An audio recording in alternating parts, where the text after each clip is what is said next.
And there we go. Good evening, one and all. It is 1 a.m. It is 1 a.m. and I'm back live with you all, talk about my Trek Shorts to sort of celebrate the final 8 hours. Now that's a whole working day, but it's 1 a.m. so I'm going to go to bed after this and see what happens by the time I wake up. But I'm going to show some things, talk about some things, and celebrate with those that are interested in Trek fan films, answer questions, ask me absolutely anything. I really would like to have a great conversation. And my goal, my wonderful goal, as you can see on the Indiegogo page, wrong Indiegogo page button, there we go. We're at £12,462. I would love to get to 13,000 on this live. Personal ambition, if enough, if somebody gets some posters or whatever, to end on 13,000 would be very nice. We've hit 40%, which is again phenomenal for such a high goal. I'm aiming for a lot, also giving a lot to these projects. So yes, we'll talk about the perks. I'll show a lot of behind the scenes and talk about the films. It's just me this time, so very able to talk at pace. What is going on here? That's a new thing. Hi.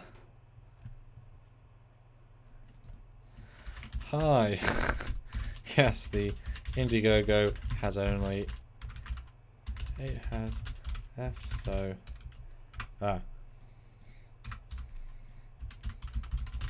you can. I'm live talking about it now, in fact. That's funny. I'm just messaging me on Twitter about it, which is not something I'm used to. That's a new thing. And then the Indiegogo link is here. There we go. Anyway, sorry, hi. Super chat if you'd like to. I mean, that all goes towards our everything costs. Makes a huge difference as well. But let's see who's with us for this. Planet X is, of course, here. David is here. Trekyards is here. Brian is here. Chuck here is here. Lovely to see the regulars for this. For me, silly o'clock live. I love seeing the regulars. Those that know us, that know me, etc., means something special that you would jump in and not just support the Trekyards, but also the fan films, because I make them for you guys. You know how much of a fan I am, how much of an aficionado I am, and so being able to bring that love to fan films and quality ones, hopefully, that means a lot to me. And as I've said for Trekyards for years, the few that can sort of donate to these projects, the thousands get to enjoy that can't. So it's a nice thing. If you have a few extra bucks, it lets these things get made. Right, let me just post on the Trekyards. I can't. Oh, actually, I can vamp because I was going to play the video.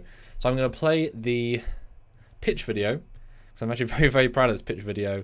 So those that haven't seen it, absolutely worth checking out.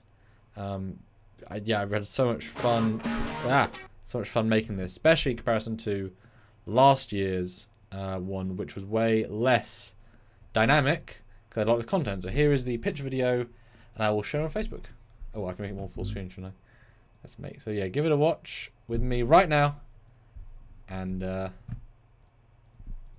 that's gonna not look good. It needs to be in front of the and put the bloody top.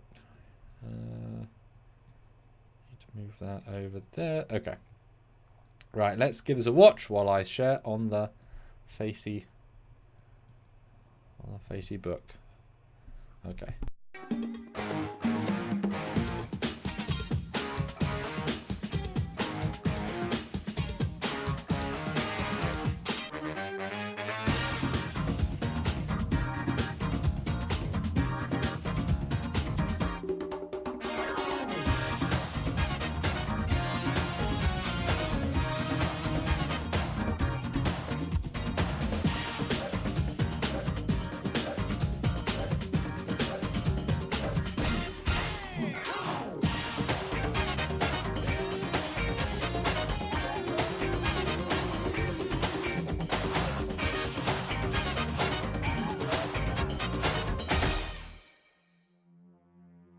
Hello, my name is Samuel Cockens, filmmaker and co-creator of Trekyards and of Trek Shorts.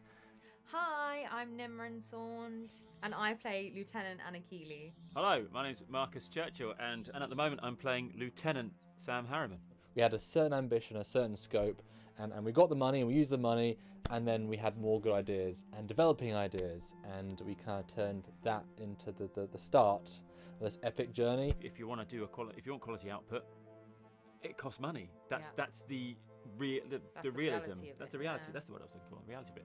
With a lot of nothing behind us, we'll have a lot of stuff practically in front of us. Yes, Playmates toys exist, but there is an astounding difference between a toy and a screen-accurate, resin, full lights, full sounds, full-sized. I mean, if you compare like a Playmates phaser to a screen-accurate prop version, I mean, the size differential is a big thing. The paint finish, and it just adds to that production quality. As soon as you show on screen the full-size prop with accurate colours, your brain says, yes, that is Canon accurate. So amazing, especially just, I could just sit and look at the tricorder all day. It makes it feel so real. This is really cool. So we're able to kind of invest in better costumes. And while we're still limited to the Chinese brands, we have access or reference to more accurate replicas. And so we're able to take a lower end replica to a tailor and say, here is a good one, enhance it. Boy, the difference they make. And we think the hybrid of the cheaper costumes with the enhancement makes a huge difference. There's such authenticity of the costumes and the props as well, actually having the right things correspond to the right eras and the quality of the costumes. I'm not an expert, obviously, but I don't see the difference between these and the ones in the series. One day I came up and Sam had a clothes rail full of like 6 costumes or something. And I was a bit like overwhelmed because I literally have, I think, 5 costumes. But it's a good costume. It's a proper smart costume, and like this flash across the shoulders, just like pa-cha. That's nice. I think it's one of the smart ones. One of the most exciting things about Trek Shorts is all the space work I get to do. To be able to turn my scripts, the ideas of these space battles into reality is such a rewarding experience. There is a massive variety. We have got all sorts of races, all sorts of situations, all sorts of hero ships, a couple of enterprises. The sky's the limit in terms of what I want and can do. And I try and go ambitious, and I try and fill these stories with some really, really nice visuals that sell the story, bring you into the world, and do stuff you've not seen before. I'm not limited in Trek Shorts to a single Constitution class or a single Intrepid class. Every era, every character has their own ship, their own vibe, their own style, and if you love the ships of Star Trek, we have such a variety. Insanely impressive for the crew and the budget. It's just, you just don't see indie projects at this level very often. It's a really, again, you can just feel the dedication, the desire to make the absolute best thing we can. One thing we're so proud of in Trek Shorts is our digital backgrounds. We've gone a bit mad with the amount of sets, ships, locations. Because of our era swapping, we've got things from TNG, Voyager, DS9, First Contact, future ships. It's incredible. Our main 3D interior guys have been working non-stop for about 25 months on Trek Shorts. Amazing dedication, amazing work. You've never seen these sets on a fan film. You haven't even seen them in 20 years since they were on the show. And here we are on Trek Shorts bringing them back. We're building them in full 3 dimensions, meaning the ceiling, the floor, every single wall. So when we film a scene, we construct a scene on this flat green background. We're able to imagine where is everything in the set and say, okay, well, there's the light source, there's the wall, let's do a close-up, we know where everything is, and we can do it all interactively, properly, and fully. But how are you going to play a 23-year-old? That's all I'm wondering. Well, I mean, there's been, thankfully, thank God, there has been some really, really huge advances in digital de-aging software. It's like, it's crazy to look at, but then it gives you this amazing scope to work with story-wise. So you've got this like huge timeline of events. People get to play their character as they age and go through events and learn and mature and change in a way that is just not something you would get to do very often. It's really impressive. It's nice to be back in an older costume in probably one of the brightest eras of the Star Trek kind of TNG era stuff anyway. We're nice and shiny and bright and happy and optimistic then. So it allows us to go back and, genuinely inhabit the past of these characters. And I look like I'm about 14 years old in It's strange in the to tester. see. It's really weird.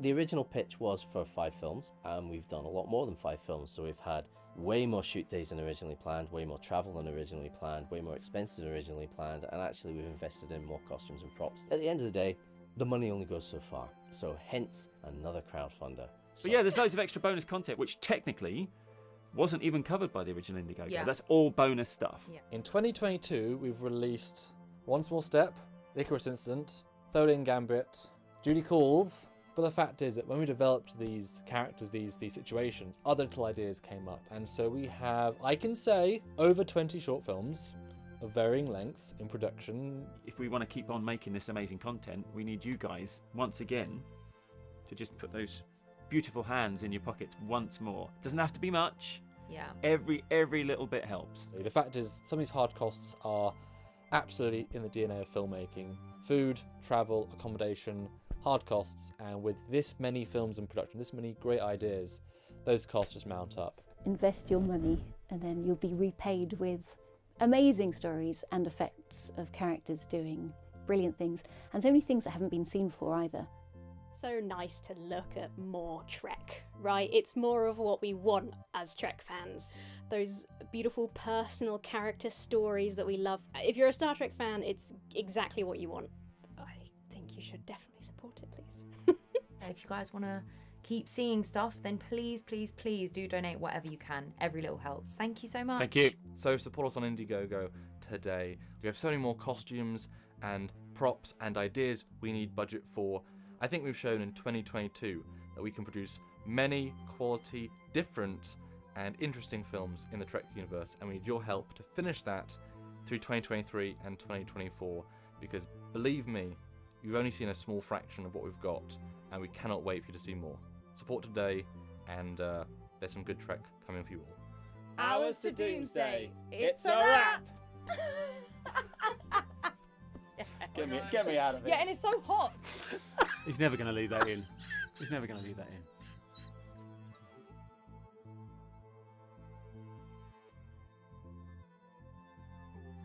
shiny Look thing. at that shine. Shiny, That's- wibbly wobbly, LED, tricordery goodness. Alright, good luck, guys. Thank you. And going from these, tight little settings with the green screens and everything to something that looks, huge and expansive and like we're, really there. That's where the real magic is. So, and that's you. So, Thank you. That's them who are waving. Good luck, guys. That's a wrap for costume 2. I thought it was another selfie. Well, it is a selfie video. No, but I was like, my face changed. I was like, Oh, okay, and also, look and look. right, we're doing this again. Okay. Blooper. Okay, right. Oh, dearie me. Isn't Nim just the sweetest at the end there? So there you go. That was the pitch video. And exactly in time for me to share that to all the many places. Yeah, boy. I mean, I my aim was certainly pull out all the stops, show all the things, and it was even a case of, it's almost too much to show, which was the fun of that. No, it's, oof. I was a lot of you are sold on that, but if you're not sold on that, what more do you need? There's so much there. And, we have generated a lot of support. We hope for a bit more, hopefully, because of, 40% is not 100%. We're going to have to jump around again in 2023 and do another campaign. But hey, we are almost half, and, I'm crossing the fingers that some people will help us get to the close to 50%. Would be fantastic. Or at least 13,000 would be real cool. Yeah, I mean, boy, that certainly, I think, shows the energy of our cast, the enthusiasm of our cast, the fun we have on set. It is a great environment. We have a lot to shoot every time we shoot, and so it's quite, stressful isn't necessarily the right word, but it's very, well, the budget raises if you add more days, so we've got to shoot in a certain amount of time. But to be able to have the cast be so engaged, so interested, so dynamic, it's pretty wonderful. And I think I've assembled a great group. And if you'd asked me 5 years ago, 3 years ago, 2 years ago, that I'd have this community of people that I rely on and that come through, and you look at the the cast picture.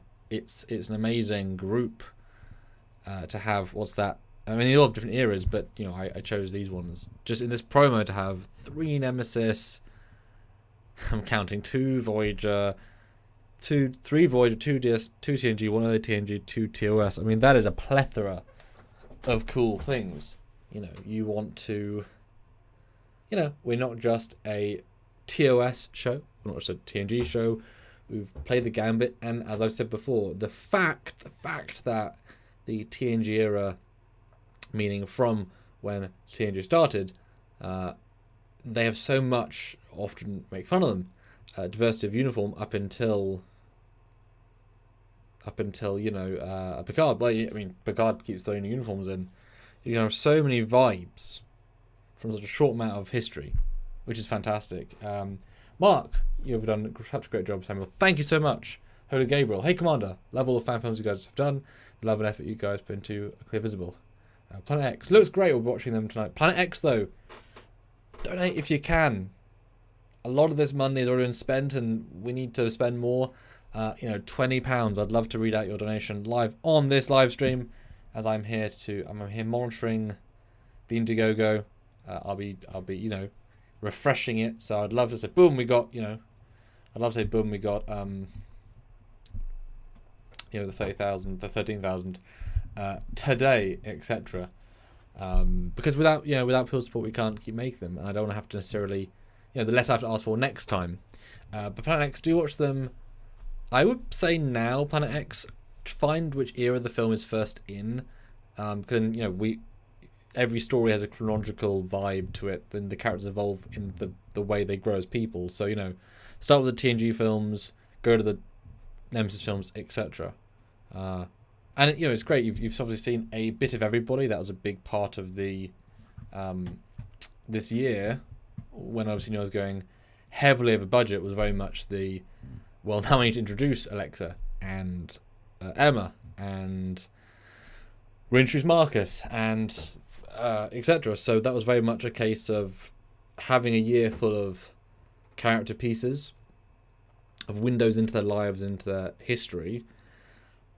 But then with the prequels, you then get the more integrated shorts, the more deep shorts. We have a trilogy of Alexas, a trilogy of Emmas, full-on trilogies of standalone films, which then come to a head in the crossover films, because I have not read Game of Thrones, but I've heard the concept of perspective characters, that you have certain people that you follow, and for the most part, Nim, Alexa, Marcus, Nick, and Emma. Nick to a slightly lesser degree, but almost, are all perspective characters. We will follow them from early era into late era, and that's amazing. I love it. Now, would the £31,000 as asked for was to fund what we'd already planned for. If there's more things you want to do, obviously that'll take more than the 31,000, which is a big part of why I had hoped I had hoped that I would be able to, I'll be honest, I'd hoped that you guys would, and not you literally, but the audience would say, hey, we've seen his 6 films, we think what he does is really great. Here's here's 500 people giving £15, which is a very affordable amount, and 15, we do math, 15 times 500 is 7,000. that's a huge chunk. I thought that by releasing 2 films and 3 trailers, getting like 30,000 views of people, we'd get 500 backers. I mean, the number ratio is astoundingly bad. That's for all things. It's just it's kind of strange, and if you think about it. And so if you richer people who can who don't need to give just 15, they can give more, obviously help a massive amount. But there's 16 of you watching. If all of you bought one poster, the number would jump instantly. It's one of those strange things where the crowd of the crowdfunding part needs to kick in. And so to only get 141 backers is strange to me, you know. Obviously, I'm hoping that 2023, with another 4 or 5 films out with a larger audience, it will be great if, like I said, 500 people at £15. I'm so thankful that, I mean, gosh, you know, the big pre-physical perk, which is a really, really useful thing. You know, 16 people at £80 is incredible, right? Beautiful, really, really helps. You know, it's just a weird thing of Indiegogo, and it's always a challenge, and perks are hard because of the fan film guidelines. That's all fine. It's just harder than it used to be, or at least it was originally. So it's, you know, it's an experience, and 12,000 is lots, but you know, when you have to spend, you have to spend, you know, thousands of pounds on costumes, on uniforms, you know, it burns that money instantly, pretty much. But that's the point, isn't it? You know, you need to bring stuff for the fans, and I know you guys appreciate it. That's, you know, the Trekyards audience. I know people like the films.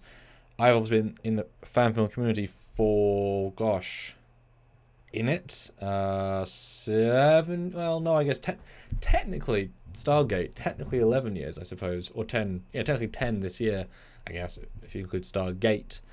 So, but not actively in Trek for maybe 7, which is a long time anyway, 6 maybe. And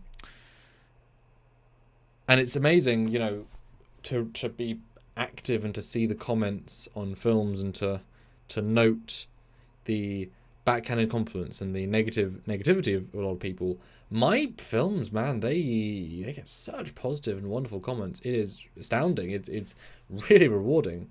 With the amount of people saying it's amazing, you would think they could put in £15, etc. So it's you know, releasing a film is fun, but when it comes with an Indiegogo, it's stressful. It's stressful. But yeah, hey, I just wanted last night. Can't wait to see more of these short films. Neither can I. Yeah, the next film, which I'm happy to tell you, will still stay around. The next film to come out is going to be another documentary because they're fun. They're really nice and creative and big, and you know, the next one's a Marcus film. So the next film is going to be a Marcus documentary. Now this one is a very, very special documentary because Marcus Churchill, who plays Sam Harriman, he was written to be on the Enterprise E back in Temporal Anomaly, and in fact, you know, I like the thing about I can share my screen. Yeah, cool. So yeah, Temporal Anomaly, great experience, and good old Sam Harriman. Let me play Hours at Warp. So Sam Harriman. Why do I go with Steel Hunters? Go away. Yeah, so Hours at Warp. Real simple, real cute. Gosh, over a year ago. Yeah, Sam Harriman. He is an ensign on the Enterprise E. He was a lieutenant on a younger era ship, which is kind of a huge part of his storyline. And I wrote that in Temporal Anomaly as just a fun place to be to allow the story to happen. And I've made a lot of very good decisions when it comes to placing characters. And it's allowed me to really have a good knack for connecting dots. And so one thing that this film, which again I just happened to connect dots, this film was interesting. So I really wanted to see him in Voyager uniform. Why did I have a Voyager costume? Because that's not my one. I must have tested a Voyager uniform. Yeah, I remember I got. Yeah, okay. So I was gonna, I guess, do it anyway, but I had one, and this was an impromptu film, and I wanted to not be Nemesis, so I did this era costume. Well, I wanted with Enterprise, because he was on the Enterprise, and so I had like a couple of weeks period before Generations, when they have both uniforms, and it's funny to see the comments. Some people comment, you know, why is he in this costume, this badge? That makes no sense. And oh wait, it does, because it's the couple of missions before. So that was really fun. And then the reason I'm telling the story is that then, well, he's a really, really good actor, and I said to myself, okay, well, a really meaningful event is, of course, the loss of the Enterprise D. It not only crashed, it was attacked, it was really blued up, you know. And I thought, hey, let's see what a documentary would be like involving the Enterprise D's crash. And so that is the next film to be released, is a documentary from the perspective of Ensign Sam Harriman, one of the lower deck engineer officers, on the pre-crash, meaning the hours, days pre and post. Really interesting doc. He did a phenomenal performance. Very, very proud of him for that. Very emotional. You know, how do you feel while crashing? The CG is very, very intense for that film. I recreated lots of shots from the film. Obviously can't use clips in the film, so I had to recreate them. Oh no, what a shame. But the kicker is that they were so short in the film, a lot of them, that I extended them. I sort of extrapolated the seconds before and the seconds after, so you'll see Generations in a new light and experience his recounting of those events. Really powerful, some really good moments, a lot of great CG. Yeah, just a fun thing. That will be hopefully in January or February. I mean, you know, whichever first, as in being finished first. The next one after that is going to be the second in the Alexa trilogy. Her first was obviously Icarus Incident, and then second one is, God, what is the second one called? Oh yeah, Legacy Enterprise B. So Legacy Enterprise B is a story of course, involving the legacy of the, say it with me, Enterprise B. It's not actually literally to do with Enterprise B, as in it does not feature it specifically, as in, wow, look, Enterprise B is off the stern, but Harriman and Harriman, it's a nice tie-in, and it involves an old mission of Enterprise B, and we get to see a few flashback shots, but nothing too tremendous. And it's great because Alexa's last film, her first film, Icarus Incident, is a really intense piece where we see, and I'm going to pull the films on so we can watch them. Really, really intense film, trying to save the crew, trying to save the ship, whatever she can do. Doesn't quite work, as we know, but you know, she tried. The second film is all about her having fun. It's years later, and she gets to have a little bit of fun, and I was very happy to do that. It's very different. It's very interesting. It's yeah. It's a fun crossover of Marcus, who's reappearing, and Alexa.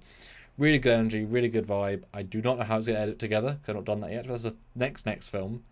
And yes, Captain Marco Hawk wished that the crash Enterprise D was a surprise. Yes, that would have been great, wouldn't it? That would have been great indeed. But we have a new contribution from Jamal Taylor. Oh, Jamal. You kind soul, you. I do know you, Jamal. This is, of course, one small step, which brings us up to, refresh, 12,600, only 400 away from 13,000. That's pretty damn close. Thank you so much if you are here. That does make an absolute difference. This is now one small step. The first, and I'm assuming I would like to hopefully be the first, unless I suddenly decide to do a double prequel, the first in the Anna Keeley story. We showed her funny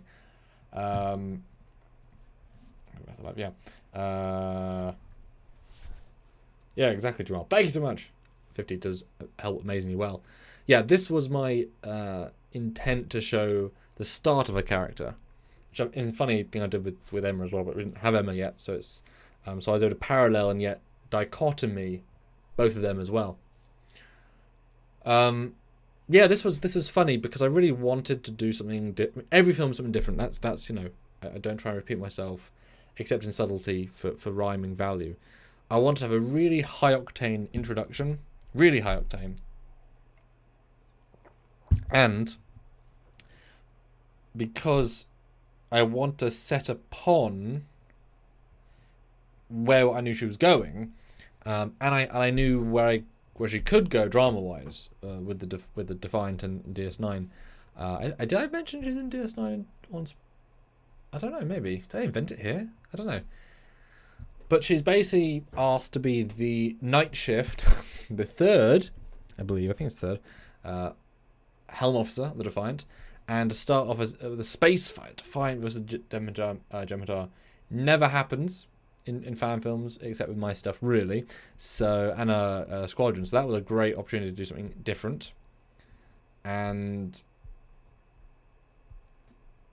now the twist, of course, there are ways of seeing it coming. Of course, no one's there. That is a sign.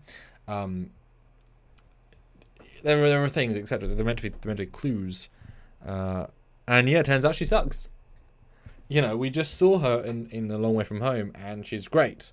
I love the idea of bringing down a character into they fail because you know, Mary Sue is a concept that's been introduced with, you know, the really more recent Star Wars films, etc. And I really wanted to show this character who, you know, it's a hero, it's a Trek hero. They do really well on things, but they can fail. And so this moment of absolute death is a really nice. Wow. Okay. You know, I really wanted that. I really wanted the sense of failure, because to know where they've started pays off where they're going, and I think that's really important for storytelling. And we saw Nim today, having that personal connection with Keeley from the start, developing that character is an important thing. Really meant this stuff felt more meaningful. But we just got a new contribution from Alan Decker. He just became a Cerritos crew member. That is amazing. Brings us to 12,624. 2 donations on a live stream is absolutely spectacular. And every time something like that happens, I just think, boom, that pays for a hotel, boom, that pays for a costume. Really makes life significantly easier for me.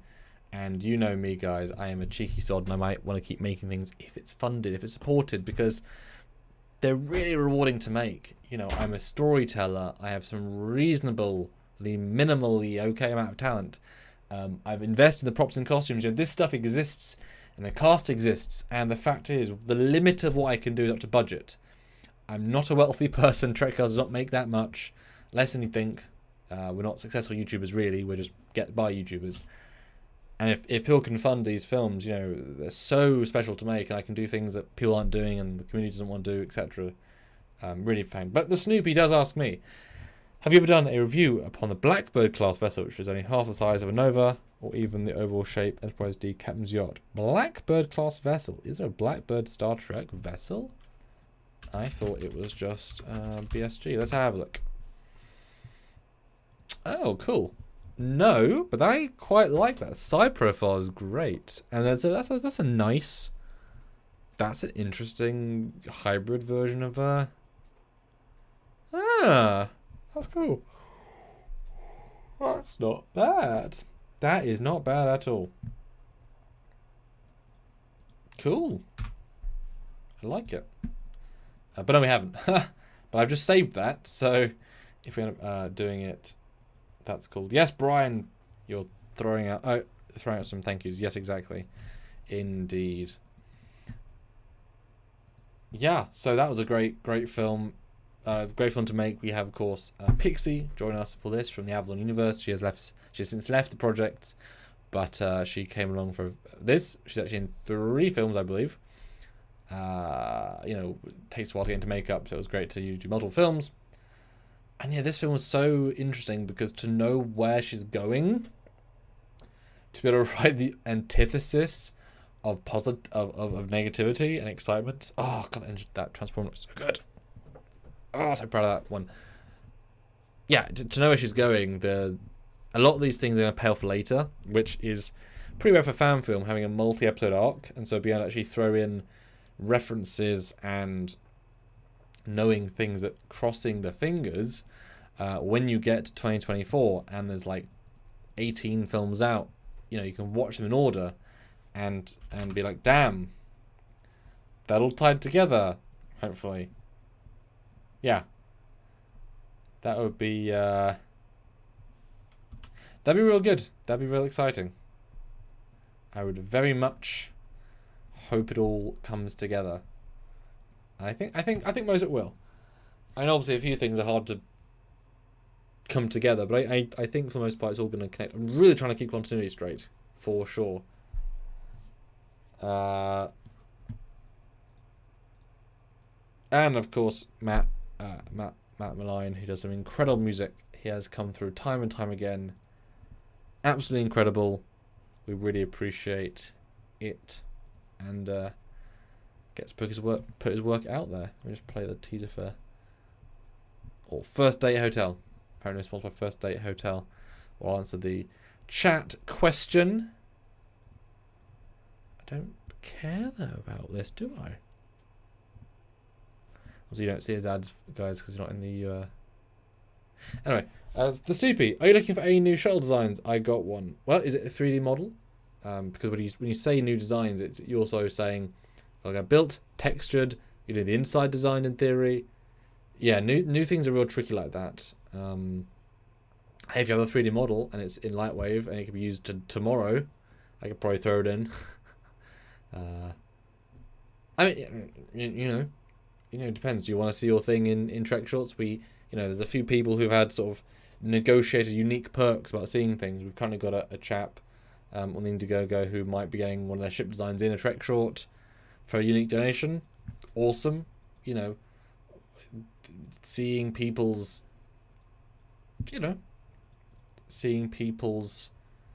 passions to be experienced and thrown in.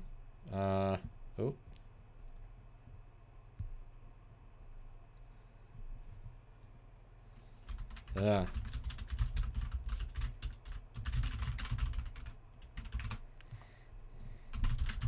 Thanks, Ray. I've got to post something else in a minute. Oh, there we go. Boy, small trailer. Let me throw out. Alright, I'm going to post this now. Because also, we have many films and many things. Let me show this update for a minute. This is our Convergence update, because you might be wondering what's happening to our big crossover film. Well, for those that don't know, this is the update where I post about the other thing. Here's me on our... I mean, look how good that looks! That brief room set. I love it. I love it so much. We've got only 2 films in that set? Yeah, I've never put Lex on that set. Huh. Oh, I just blow up our ships. That's fair enough. I've reused the set plenty of times. Huh. Looks so damn good though. Right, let me just play this. I'll do a thing.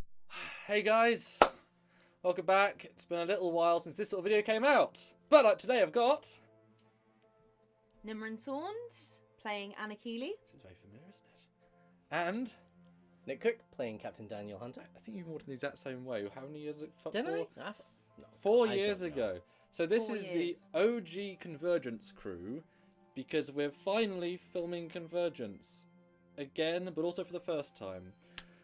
So you guys remember that thing that happened between 2020 and sort of now, but Something happened. something big happened. So that happened, and we couldn't fly international people, understandably. So we kind of said, pause.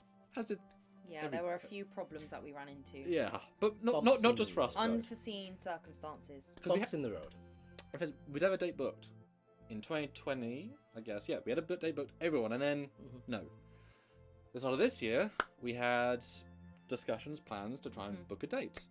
However, 2 of the cast, one did not want to return, and one could not return, or some variation of that. That left us a bit of a Quandary. yeah. So this is the last of the OG.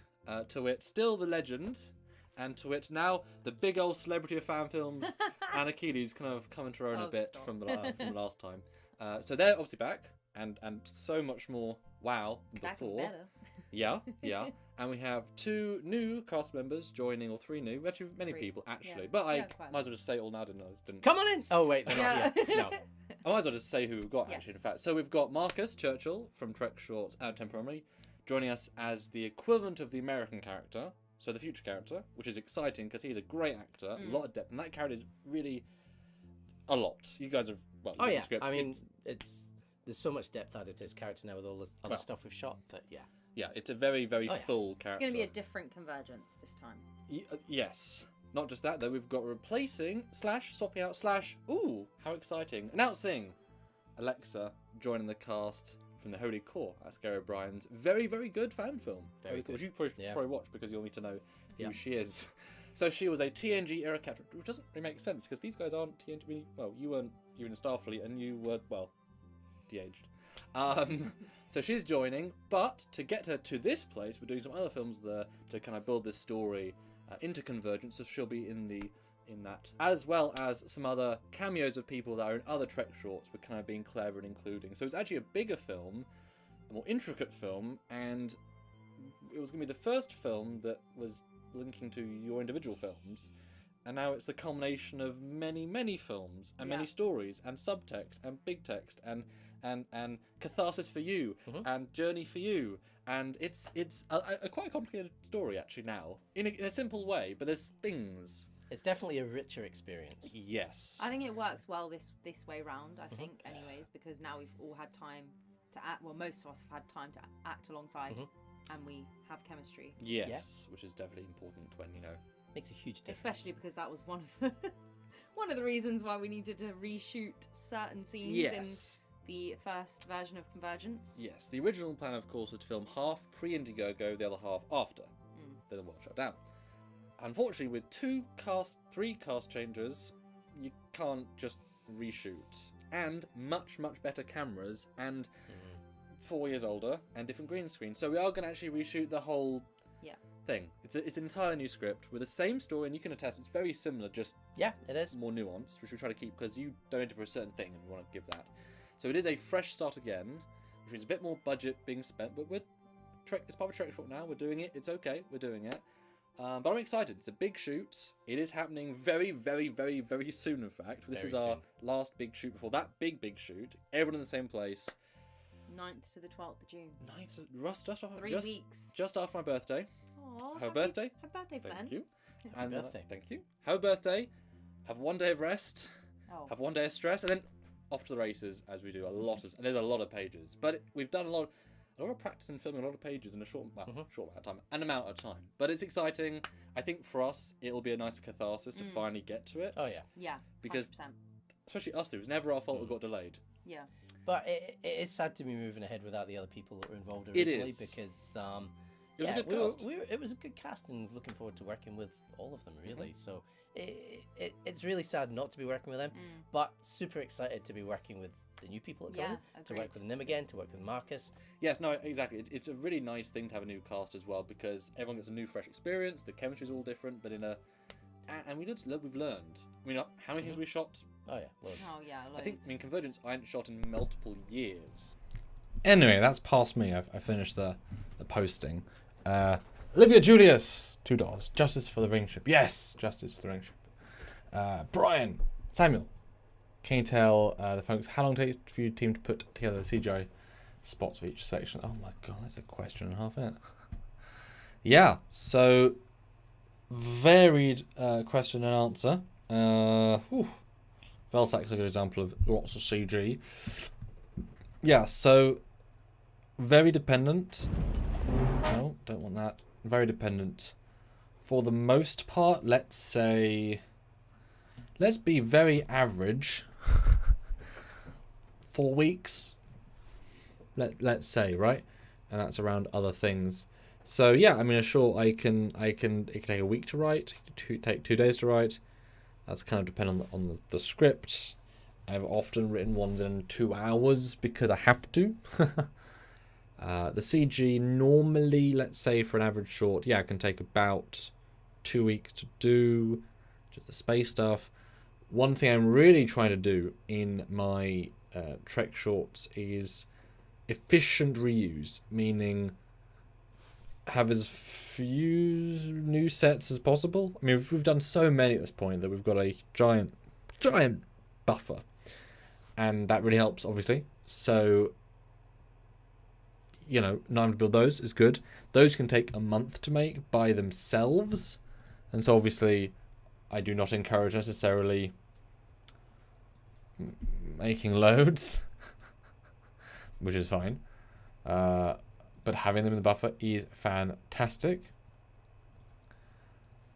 When you then get new ones, yeah, fine. But you know, often the story needs new things. That's all good. Then editing can take between 2 to 4 days. The green screens take between 2 and 3 days. The bloody digital shadows can take half a day by themselves. And that's me mostly working at full time. For these 4 weeks of the Indiegogo, I've been working pretty much full time on this stuff to create 1 new short and 3 trailers, which was a very ambitious thing to do. Oh, dear me. But, you know, people have really enjoyed them. We've had more donations now, which has been very, very reassuring. And I'm obviously crossing fingers. I would love to hit 15 or 50% before the end of the campaign. You know, a final slew of people. That would be really lovely. You know, it's a lot more, obviously, but 1 rich person, 2 rich people would make the difference. Knowing we've done half, God, the amount of stability that would give me would be phenomenal. But, you know, still good as it is. Yeah. Thank you. Brian!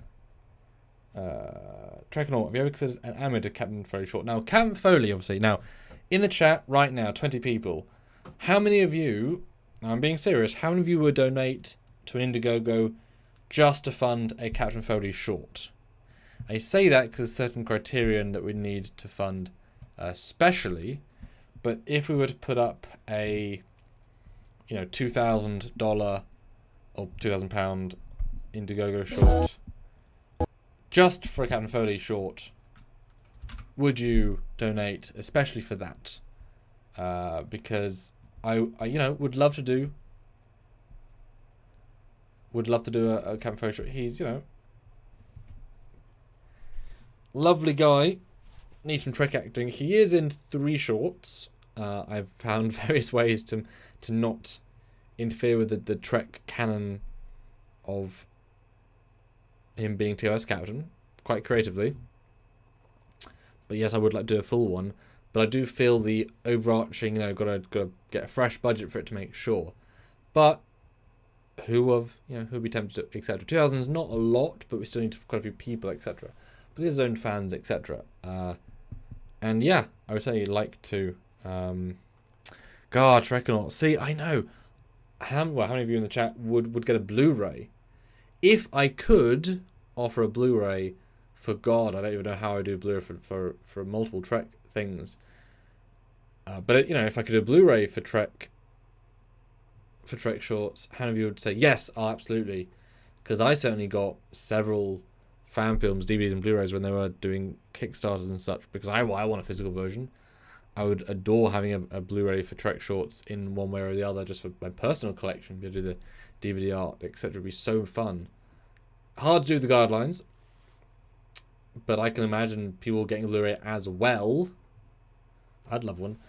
I mean, you couldn't do Blu-ray per film, it'd be insanity. So you have to do like a, you know, season 1, season 2, season 3 sort of thing, which is kind of cool. But I would definitely love a Blu-ray. And the quality would be fantastic. Special features, you know, I can imagine doing a $10,000 Indiegogo just to do a Blu-ray batch, and I could do special features. I could do menus. Oh, it'd be so much fun. Because I interview every actor throughout the process of filming them, so we have a lot of interviews. Because, you know, you saw from Nim tonight, asking them what are films like 6 films ago, they're not going to remember. So ask them there and then, and they know that, so they remember. So yeah, you know, a lot of stuff to show. Trekyards, yes. Any rules against doing Blu-ray collection? Perhaps, blah, blah. Yeah. I mean, I don't know if you could do a Blu-ray for behind the scenes, but who would get that? Obviously, I would love a Blu-ray personally. Captain, I've already funded a lot, and also funding some special 3D modelling. The problem with names is that I'm like, okay, I don't know who that is. It's also 2 a.m. I'm quite tired. Oh. But no, I'm excited. I love doing the custom deals with people. I really love, you know, if you have more personal budget, I'm a great avenue to do something custom, you know, because I've got the infrastructure, etc. to do stuff. I'm currently talking to someone else about doing a film, and it's like you can fund 3 films, like small ones, you know, which is great for everyone, etc. So yeah, it's man, I'm so tired. I'm not even linking that in. Oi, it's like 2 a.m. But yeah, Battle of Velsac 2, good film. But I did grab some BTS features, which I'm not going to play the audio on because I don't know what we're going to say. But to give you a sense of some of the stuff we get up to, is that going to play? That is going to play, okay. So we'll start our... We've done some rehearsal first. We have got, in this seat... Right, the driver. Well, I was pointing to the... Yes, we've got... Okay. That's not... Me.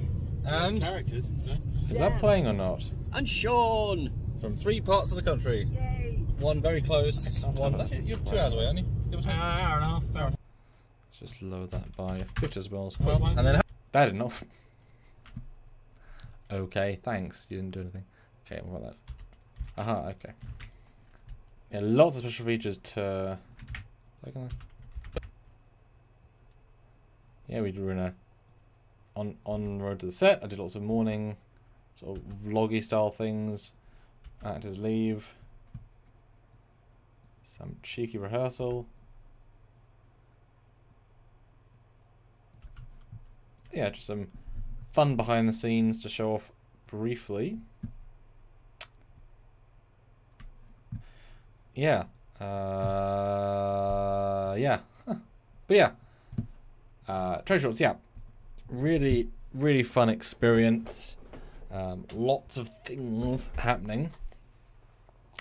Hope, you know, it's amazing to think that back in the day in 2013, I wrote a 50-page fan film.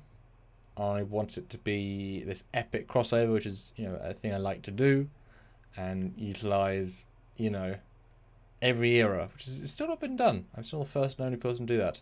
Do every era and see how they interpolitically deal with each other, how they vibe, have this story with a fun twist that you don't see coming, that sort of replicates some of Voyager, and it was, you know, a week of filming. Well, it was 5 days of practical filming and then reshoots to better cameras and better studio space.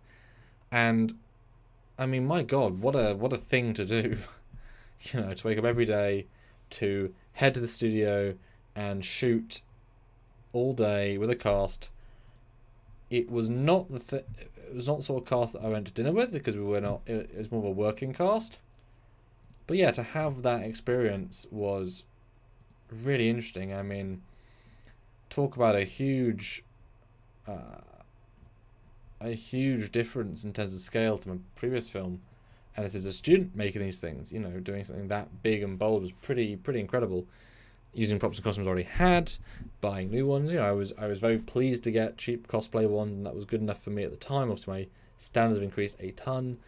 I made that pretty quickly, although I didn't have, because I couldn't get Nim's costume in time, and Chris Burdett couldn't film a good chunk of his stuff, so I had huge holes in the film.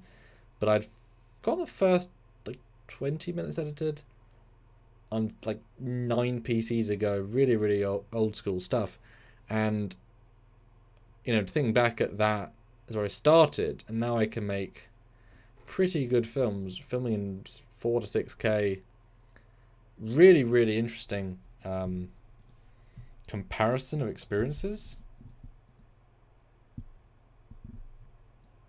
You know, this team, this group of people that work with me, it's a network of fans that watch the stuff. You know, it's a long way from that. And when, I guess, 6 years after the Temporary, I wanted to make another film.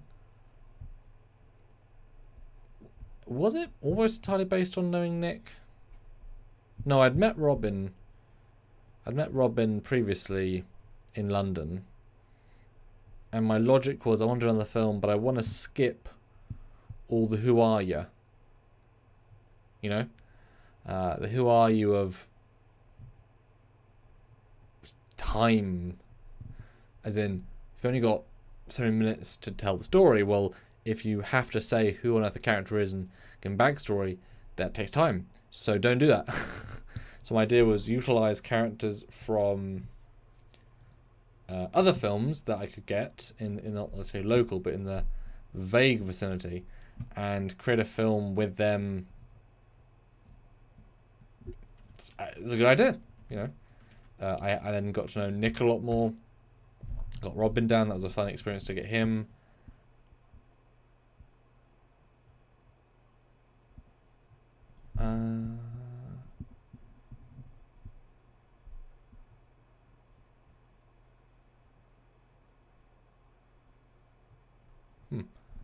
All right. Yeah, but that was a hell of a thing to do, and it was a big, bold story because I could do space effects then. So I had, gosh, I believe 70 odd effects in that film. Oh, that is the wrong way around. Yeah, many effects in that film. I could be bold, I could be brash, I could be all those things, and so to be able to do something like that was pretty cool. I did most special effects, space effects, previous and before. Oh, a new ship, Horizon. My God, that's amazing. That was truly amazing. No, it wasn't, was it? It wasn't. I wanted to make a film because I made Horizon, give or take. Yeah, I mean a ship. Let's see in action. God, I'm remembering now. Yeah, Convergence basically happened because I designed a ship with Rick Sternbach, and that is an incredible experience.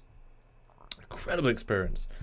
And then being able to say, well, I want to make something with it, and obviously I can make animations every damn day, but story is really cool. And so doing a show with it in a meaningful way gives it extra life. I knew Nick, let's bring him down. I knew Robin, let's bring him down. Can I get Chris back? Can I get Nim back? A few select people, and Jim, who I knew from Republic. So yeah, that was kind of why. What's shocking is, compared to what happened later, is that I was able to write it, film it, all within about like 90 days. We thought it was the best luck possible, right? That the whole rest of the film was going to be that positive, because it was so easy the first time. Well, no. We had a 2-day shoot in the original studio, which was very, very useful. Really fun, really interesting, really good time. Very intense. We got about 50% shot, and it was... And guys, you can super chat, by the way. Like, I will be great for the channel if you do, boy. Just saying. Yeah, and we filmed that. Had not filmed anything in years. Boy, I had to hit the ground running on that. What a re-experience. Really, really intense. And I was also paying... we knew we were Indiegogo going, so I was paying for actors' travel and food and such. And that was interesting, to be spending like £120 on a dinner. Like, used to forking that much money out for things in a one-time note. It's like, oh, that's a lot of money. Boy, we had to get used to that quickly. And then the aim was to get Jim Van Dalton back within the year. Yeah, I filmed it in like March. We tried to get him down that year, but the Indiegogo happened and he went away all of a sudden. It was shocking. And that left us with a bit of a quandary. And once we missed the shooting window, had to just pause for an entire year. Now, obviously, we tried to work out how to keep him, didn't work, so I had to find a new actor to fit the role. Originally, we had Michelle Specht, who was a wonderful addition to the cast. I met them wonderfully, and it was great, good chemistry, fantastic. She then became a COVID officer and became insanely busy, which took all that out of the equation. Yeah, hell of a thing. But then, COVID happened, and that entirely shut down, the universe. And was that halted everything. Luckily, I didn't spend the money of the Indiegogo, or most of it, so we had a lot of fun, or some funds, I should say, left over to shoot more. Yeah,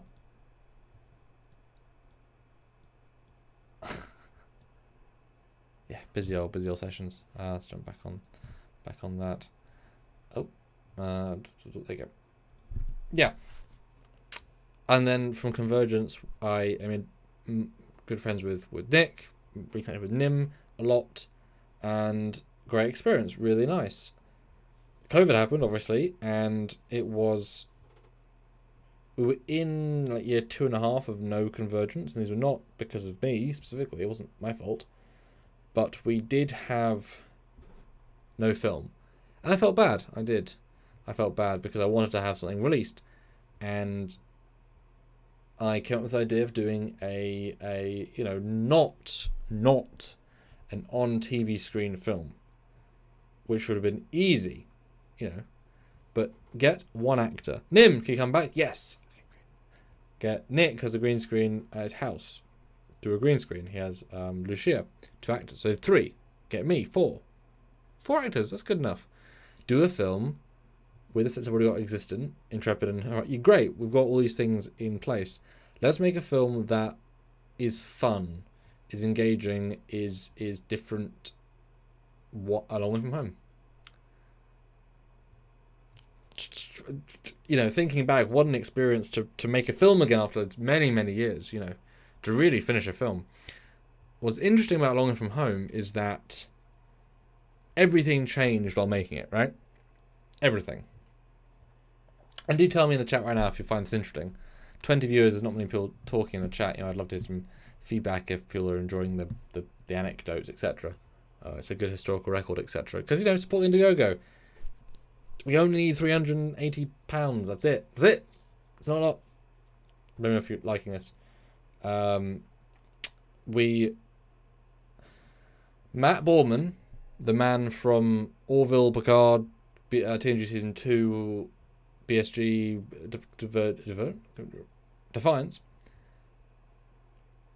basically teased me / challenged me because my 3D, Convergence took such a long time to make that my interior guy did other stuff, which is fine. Basically, Matt Boorman said, this software you can use instead. And it was a plug-in to Lightwave called Octane Render, and I almost got Octane many times over the years, but it's expensive, and it cost a good chunk of that month's entire income to buy it. But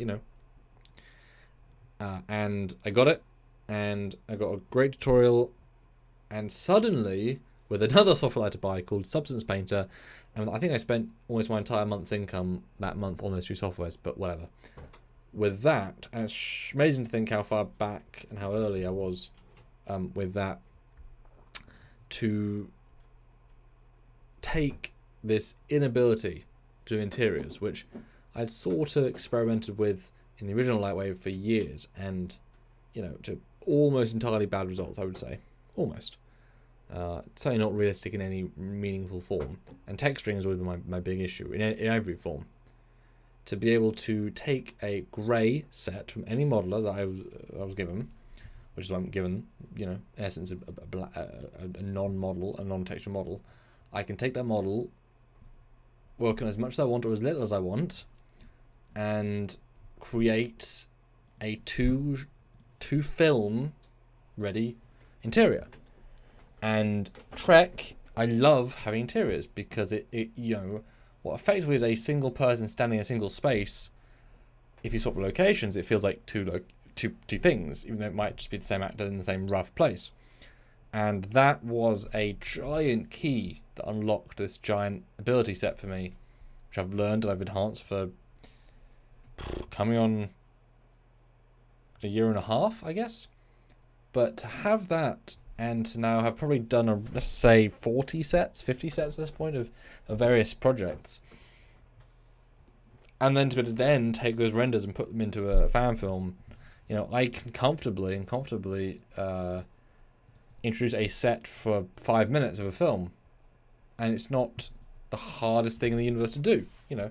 So really, really useful skill set. And once you can do interiors and exteriors, and your actors that you trust, pardon me, boy, filmmaking is a lot easier. The money is the issue, hence the Indiegogo, but the creative ability, is the next step. But the funding is difficult. You know, I've spent easily £2,000 on 3D models this year, and that's with my team. This is generous. This is very kind. 2,000, just you know, 2 out of the 12 is just 3D models. Just 3D models. You know, but the Snoopy. Try identifying any character as part of the story. Like, what if a xenomorph, a Dalek, a thing met Star Trek? Now, the Snoopy, I will be entirely honest with you, I would love to do a Alien crossover film. I would love to. I would love to, because I'm not limited by, you know,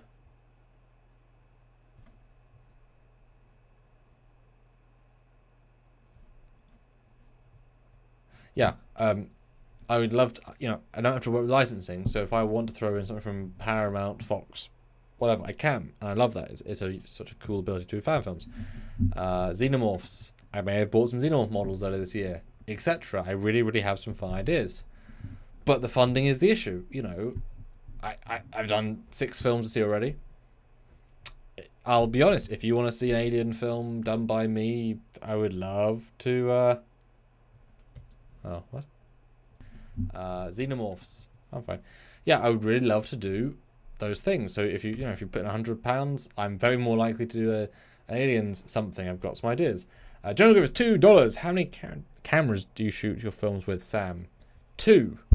A Long Way From Home was 1, and at the start, I guess 5 months into the pandemic, they released the Blackmagic Cinema Pocket Camera 6K Pro, which was very expensive. I think if you include all of the accessories, I probably spent about 3,000, about £4,000 on that camera. And the original camera was also bought with a similar, bit less, but a similar budget. You know, and I said to myself, it's worth it because 2 cameras really speed up the process, and they do, and it'd be essential. It couldn't do without them. But also, as long as I make a couple of films, it'll be worth it. Well, shit. I've done more than a couple, so definitely worth it now. And that thing has recorded a lot of terabytes of footage. Very, very lucky to. Well, no, I mean, I bought it. I put a lot of money in, and that, you know, it lets you do some nice quality films. Cool. It looks even better outside, out of the green screen, but that's okay. No, very, very happy with the 2 cameras.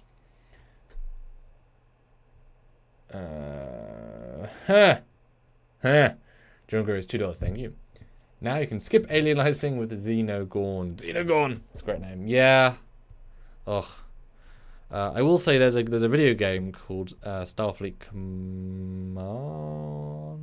It's a mobile game that's now on PC, and it's total. But a very nice group of people who I've got to know slightly rips the models from the game and makes them available, and that's where I got my. Oh god, that's where I got my, what's it called? My data. Oh my god, it's Matt. I just talked about you for like 5 minutes. Can't believe you missed the bit that I talked about you on. Damn it, Matt. Here. Oh, that's a reference you won't get because that's a different Matt. Oh, that's so sad. Was it? It's not you, Matt. It's a different Matt. It must be a different Matt. Is it? How long have I known you? Is that? Oh, I don't even know anymore. God, it's late. It's like 2 a.m. Oh, Carwin. I bought a 6K Pro with DaVinci Resolve. Yes. Absolutely. Yeah, 6K Pro. Very much worth it. Yes, accessories suck, but as soon as you plug into the mains, it makes all the difference. Not to remember batteries. Resolve. Yeah, Resolve. I mean, well, my PC died this year, which burned all of my savings, but you can't really go to a shittier PC than you're using currently. Oh, that was unfortunate. But I got a new graphics card with it.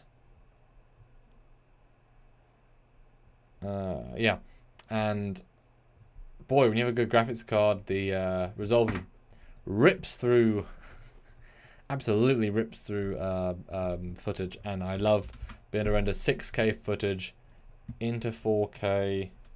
Oh yeah. Into 4K, high stuff. Yeah. Real fun. I don't edit in Resolve because I don't like it as much in general. But that's okay. I really kind of wish that they did have... I really did kind of wish that they had a really high-end green screen ability because it made my rendering a lot quicker. Because, boy, I have a render bars, man. Matt knows. Zoom meeting. Hope that went well. Yeah, I talked about you and the story of how I got Octane and all that money spending goodness that you made me do. I blame you.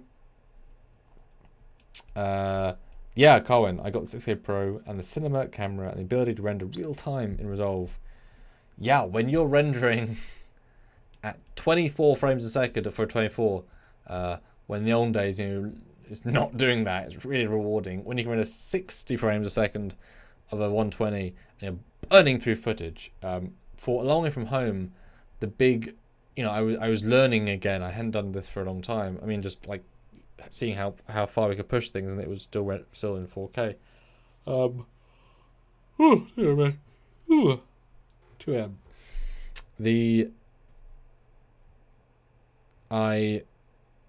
Would take 7 hours to render every single version of a take from a Nim, for her things, and that sucked because there would often be, something wrong with something or hair that wouldn't key, and it's like boom, 7 hours. It's all of the night time, and you can only do one at a time. So I think I re-rendered Nim's footage, like a medium shot, 7 or 8 times. I burned days of rendering. Resolve, for the same clip, you'd be hard-pressed to take even 30 minutes. 40 maybe. Whole night cycle to 40 minutes? Insanity. Bloody insanity. And it's amazing. And like at higher settings as well. I would, oh god, the last time, because there's only a certain amount of time when you find some rendering where lowering the setting actually lowers the render time. There's a certain bar of it just does what it does. Probably get a few minutes out of it, but not too much. So I would have ceilings of rendering, and it sucked because it's like, damn, still 5.5 hours for a crappy test. Great. But actually, the Resolve kicks that butt. I do kind of wish that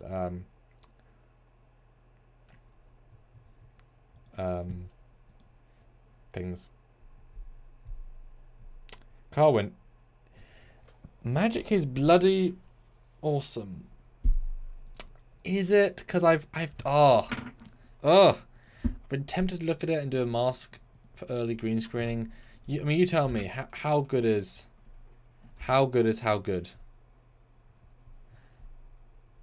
How good is how good? Because yeah, my keys aren't amazing, as in my backgrounds aren't the most clean ever, but I do a pretty good job. Yeah, I feel like it'd be such powerful. Snoopy, some new aliens, ideas, new Yeah, I'm so careful with my fan film ideas because they've got to be practical. I do not like the idea of films taking years anymore because I have so many stories I want to tell. So I've sort of learned to be very efficient. I like I said, I'd really like to do a Aliens crossover. I've got, because that's the thing. A lot of it. Oh, is there any Resolve? What Resolve am I on currently? They update so often, don't they? It's crazy. I got 18 on my machine. I just found it. Interesting. I'll have to take a look because it would be nice if I could make a really play hair, man. And the sadness is my GPU is not used in my green screening, which is why it takes, you know, still hours to render the final. But I accept it. You know, I'm doing lots of things. It's fine. But when you have to need to re-render something specific, it sucks. It's just spending all night. Ugh. Yes. Yes. You guys know. And documentaries are tricky because I tend to render as one big project. So in the olden days I would do it as scenes because scenes are 2 or 3 minutes. That's like a 9 to 13 minute dot or 16 minute, and so you look, you know, it's often like 9 hours to render a thing. It's like, ugh. But it's a whole thing. That's why. Oh, goodness. But guys, I haven't talked about perks. Let's go over the perks briefly because we're at 12,624. 40%. I'd love to get, like I say, 13,000. I feel like I'm really close. And I've sent out the word and hope people will jump in by the end. Look at some perks those while we are here, because there is some genuinely cool stuff to get. If you can only put £10 in, you don't get a lot, but you can get posters of the cast in very high resolution. I would always go for digital if I can. This is a really fun perk, right? And I really hope, who knows, some of you on this live, 20 of you might suddenly want one of these. So this is a really fun perk because we use the Defiant, the Enterprise D, the Cerritos, the DS9, Enterprise D, and the Titan in our films. Now, we've used them already in a few ways. They vary in importance, obviously, and often background. Like the Cerritos was in the trailer, but you know, often important. And I wanted to have people's names in the credits in a way that felt more than just backer, which is really nice to see. I always love seeing my name. But to have it as a crew member, and starting the first film in 2023, which will obviously be the Enterprise D, there she is, for the Enterprise D doc, there'll be the cast, which of course is just Harriman and presenter, and then you will be instantly underneath those two names as Enterprise D crew member. Instantly, as your real name. So, and I might even do fun ranks just for the funds. I mean, I say crew member, maybe I'll give you an ensign or a lieutenant or whatever. So you will be in that doc, and it's silly, of course, but for £15, I mean, if 10 of you get that, it's real money. I know it's dollar conversion, but you know, I've got to look at it and without the exchange rate problem. You know, if you want to be as an official crew member for Enterprise D, get that perk. 7 people got it. I would love a few people just to say, hey, let me get some crewman perks. I like it. Yes, Brian, absolutely. And you know, like if you want to be on all of these, which some people have done, it's really fun because then when the Defiant shows up, you know, oh. Like imagine that if you see the Defiant show up, you're like, oh, I'm gonna be in the credits. That's really cool. You know, I would certainly get that. And yes, we just had Jorgen, Loret's cast poster. Which did you pick? Which cast member? I guess I'm being a bit nosy there, but Emma! Hey! For Emma. Fantastic. Thank you so much. Refresh that. 12,644. Makes a difference. I really, really do like the posters. I'm really I hope he'll get more. I say that in the fact there's only a few hours left, but I mean, I really, really like this poster, so thank you so much. With crew members, you know, get them if you want them. The Enterprise D is the next film. After that, the next one would be... God, oh Jesus. I don't know. What would be the next one? Oh, Enterprise D. Yeah, and E's after that. If you go down the line a little bit, you've got the ships of Trek Shorts, which again is a specialist poster. 10 people have it already. This is going to be a really fun poster. Last year's version, which I can get up, was great. Was great, but it was conceptual more than practical, and by that I mean I didn't know how many ships were going to be in the thing. So last year's campaign, which was really, really fun to make, is amazing to see the difference, the just quality difference that we have. That poster, 109%. That poster, I only had a teaser image of, I believe. Yeah, so yeah, literally had like 8 ships in it, right? And that's all we had. Compared to this version,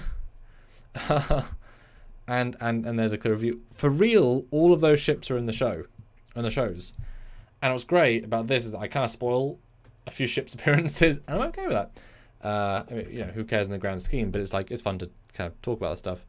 And I mean, guys, Cardassians. That's 3 different Cardassian ships. I love using Keldons. I love it because they didn't have a 3D model ever in the show. They never built one. So I get to use Keldons sort of uniquely. I always like using ships that they never use in the show, really. It gives me an extra bit of cool.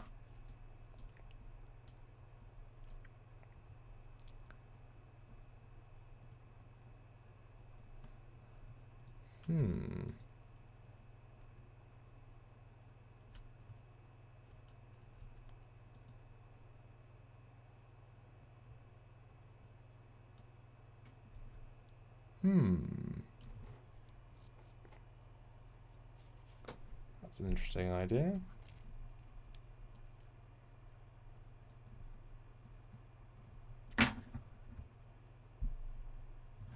Sorry, just a bit of a interesting side note. Sorry. Anyway,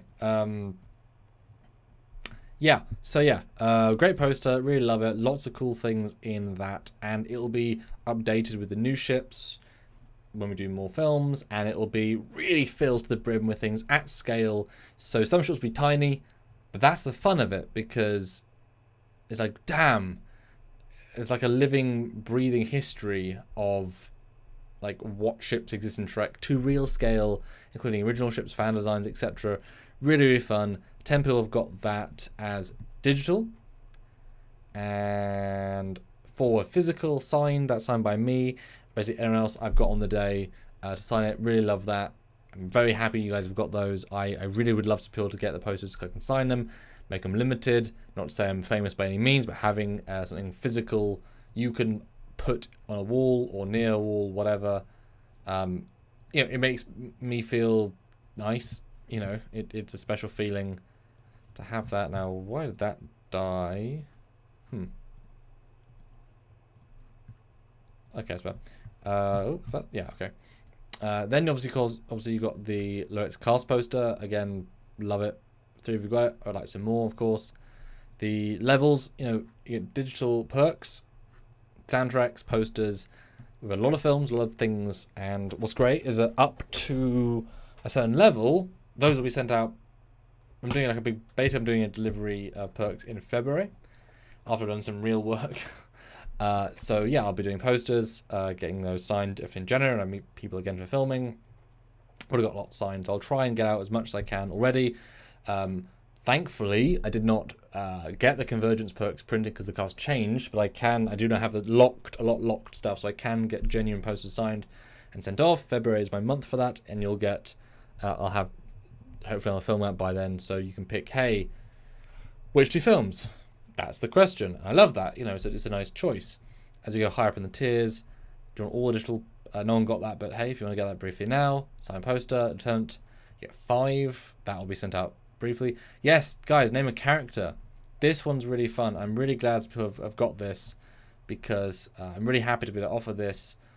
I know if I was a liker of fan films and of this quality of fan film, I would certainly find a few bucks and give someone like me, you know, this, because name a character after me or someone else would be really fun. I don't. It could be any any name, any whatever, any rank, sorry. Boom, there you go, name a character. You got name a ship. Now this is the second batch. This is important because this went out within 24 hours last time. Name a ship for £50, which is a lot, I understand that, but you'll get to see a ship in a Trek short, and you'll get a render of it, or more than one if I feel, hey, generous, of a ship of your choice, with a name of your choice. We had 10, they all got taken like within 24 hours.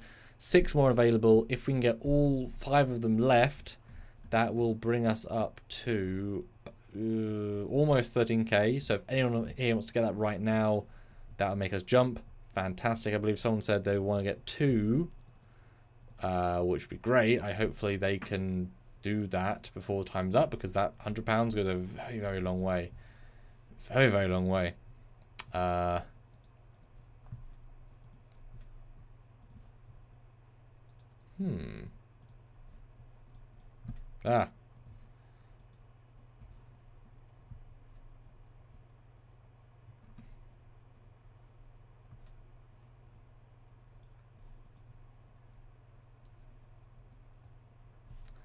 Sorry, anyway. People saying things. Yeah, name a starship. Love it. Whatever. Carwin says, I have not used LUT pack. I just kind of grade on my own wide. Darn it, the name of Captain is gone. Captain Grievous. I know. I mean, hey, John Grievous, get name a starship, have it the USS Grievous. That's cool. Weird. Ooh, yeah, do that. I can make it a constellation, 4 nacelles. Or, well, I can't do Prometheus, but I can do a constellation. General Grievous, 4 nacelles. Oh god, okay, I'm not going to offer different colour nacelles, but that would be hilarious. I tell you what, for your render, if you get, right now, £50, a USS Grievous, I will render your version of the ship with 4 different colours for nacelle glows. Do you see all 4? I'll do more than one view. That's fine, I'll do more than one view for extra. So you can have the joke of, this is my multiple lightsaber color ship. That'd be funny. I would do that for you, man. Yeah, it's about the same price. Sean, hey Sean, good to see you. You guys said Shippy McShip face. Like, I'd rather you don't name it that, but I'm not gonna stop you. I'll actively discourage it, but I mean, hey, it's your very generous donation that lets these things get made.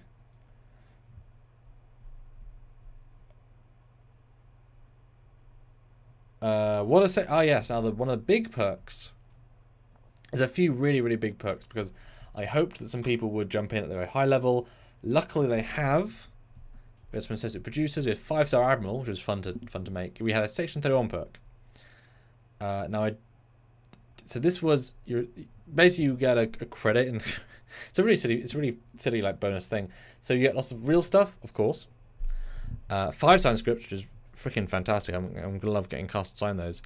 This is cast sign poster. I already have that designed. That's great.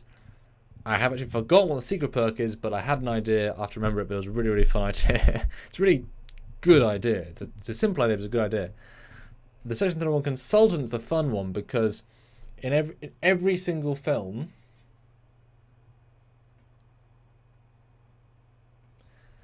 there will be a credit, and I'm gonna put it in the real credits somewhere nonchalant, so like between hair and makeup or something real, as just a Section 31 consultant. And whatever that means is up to you. Presumably you are someone who is secret, and you are helping us with our secret things. Yeah. We also had things like Fleet Admiral, which someone got, which is amazing. Voiceover role, hey. CNC, this was a special one. This was in case of any insanely generous person. This Starfleet CNC, now I'm not saying anyone is going to get this, but I want to mention it briefly. This was like, wow, sort of donation. You get lots of other things, but you get a fully enhanced, accurate Voyager costume to your size, as much as we can match that. We know where to get them, we know how to improve them, and you'll be entirely sent a really nice uniform, fully ready to go. And we've done this for someone else who came to the studio, and it was just so wonderful to see them in full costume. And boy, they look great. You know, when you add the flourishes, it really comes together. And it's like boom, you're in Star Trek, because that uniform especially looks really good on people when it's properly enhanced. Really rewarding, and you know, to see their face light up when they in full uniform, really really sweet. And of course, we had the one of one Federation president. And I mean, this was, you know, I was implying lots of cool things, but I mean, this, you know, 5,000 was going to be, you know, very much a, you know, what's that, a sixth of the entire budget? You know, that would have been so many films worth of support, and certainly appreciated. But, you know, money's tight. I get it, but hey, one genuinely well-off person can make all of the difference. But that's okay. I mean, oh god, we got that now up to 17. Up to 17,000 would be so nice. Man, that would open up so many doors of filming that I will not have to have closed right now. Oof. Anyway, god, we're only 360 away from 13,000. So close, so close. But yeah, all the admirals are really fun. All physical perks, you know. Yeah. All are fun. Now, I will say, I had the idea of one more perk, but it's a bit late in the day. I had the idea of doing a custom ship print made with the Trekyards audience. Like an enterprise print or something, and then offer that, but I was like, so little time. I've been so unbelievably full on, you know, this week. I'm very excited for it to be over, honestly, with some good funding. Not like amazing, because I know how much of that I can't find. You know, I can't budget another personally £17,000. I mean, you know, like saying what, $20,000. It's like, Jesus Christ, you know, a lot of people's salary for the year. But I'm really, really excited for these films. You know, let's talk about some of the films actually. Let's because we show a lot of them. We show. Well, I mean, yeah, actually, I can talk about them in this format actually, because I name them. You know, Chaos in the Neutral Zone just been released with Emma Thorne. Really, really fun piece. The Final Battle. So I didn't talk about any of these because, you know, I want to see how the campaign was going to go. The Final Battle is a NIM film. It's a post-Dominion War psychological film with the Dominion, which ties into One Small Step, and it's a really good tour of the Defiant, but the thing's real damaged, so it's a lot of emergency lighting, and that was a real headache, because I had to work out where the hell the lights were at emergency lighting, and base it on that, which was pretty interesting. Oh, that is a wrong... And it should not be on. Nope, 2 bottom spotlights need to be off. Okay, good. Yeah, no, that was a really hard to film as well, because, like I say, lighting was a real challenge for this one. It's got a few fun cameos from people that we know. It's got some canon linking to other stuff that I haven't done normally. We get to see Horizon in it, but not I've seen it before. And yeah, it's a really different film. NIM found it challenging to act in a good way, which is good. Hey Snoopy, hey, it's up to you. Get the perk right now. Name ship uses a mantra. I'm looking at the email. You know, you can.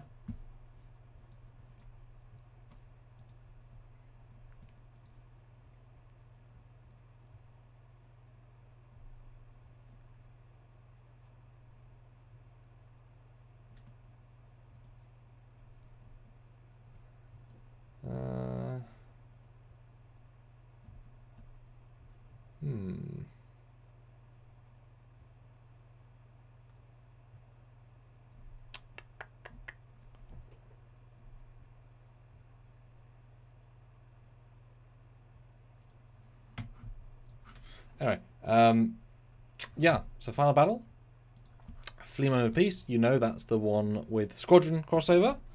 That's all shot, I believe. I think so. I don't know about the footage is any good or not, but it's all shot, I believe. You've got Shattered Reality. Now this, as little as this shot gives away, is actually the Star Trek Stargate crossover with with the Enterprise Z, which is nice to feature that as a hero. It ends at DS9, but I thought it was such a cool shot and a very specific pick. I believe I made this shot right after they showed the Pasteur class, or the Olympic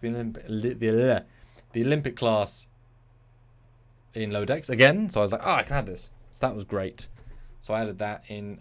Really fun film, almost entirely shot. There's a bit of CG aging stuff to do. But yeah, that's going to be fun. A few interiors yet to build, a few custom ones. Like there's a just random room I have to build, like literally just a random Enterprise E room that one of our characters runs into. And I got to remaster the mess hall from Temper Omni because it's not very good if you think about it. But that's a fun, weird one. It's different, which is the point of all these films being different. New Beginnings. Now this one is a very, very late stage film. You can tell it's a Rhode Island. That is a refit. This is future era time. This is a Picard flashback era. New Beginnings is a symbolic name, I'll say that, and takes place at the Dyson Sphere. The Dyson Sphere from Relics. I've always loved the Dyson Sphere. I've always been a real fan, and I really hope to finish this one. Budget.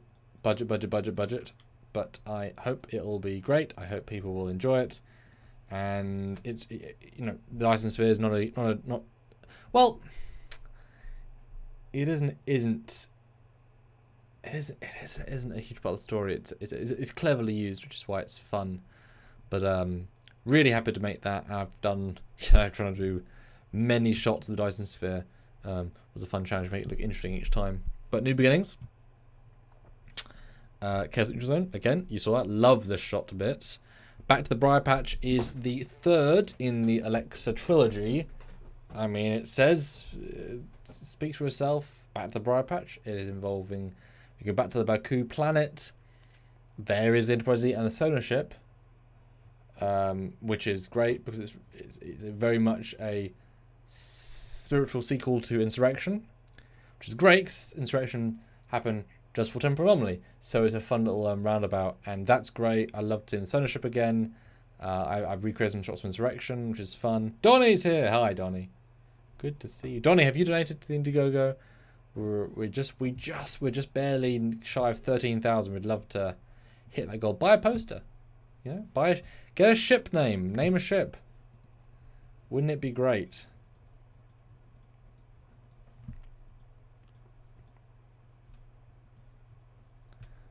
Wouldn't that be grand? We're so close. Every donation makes a difference here.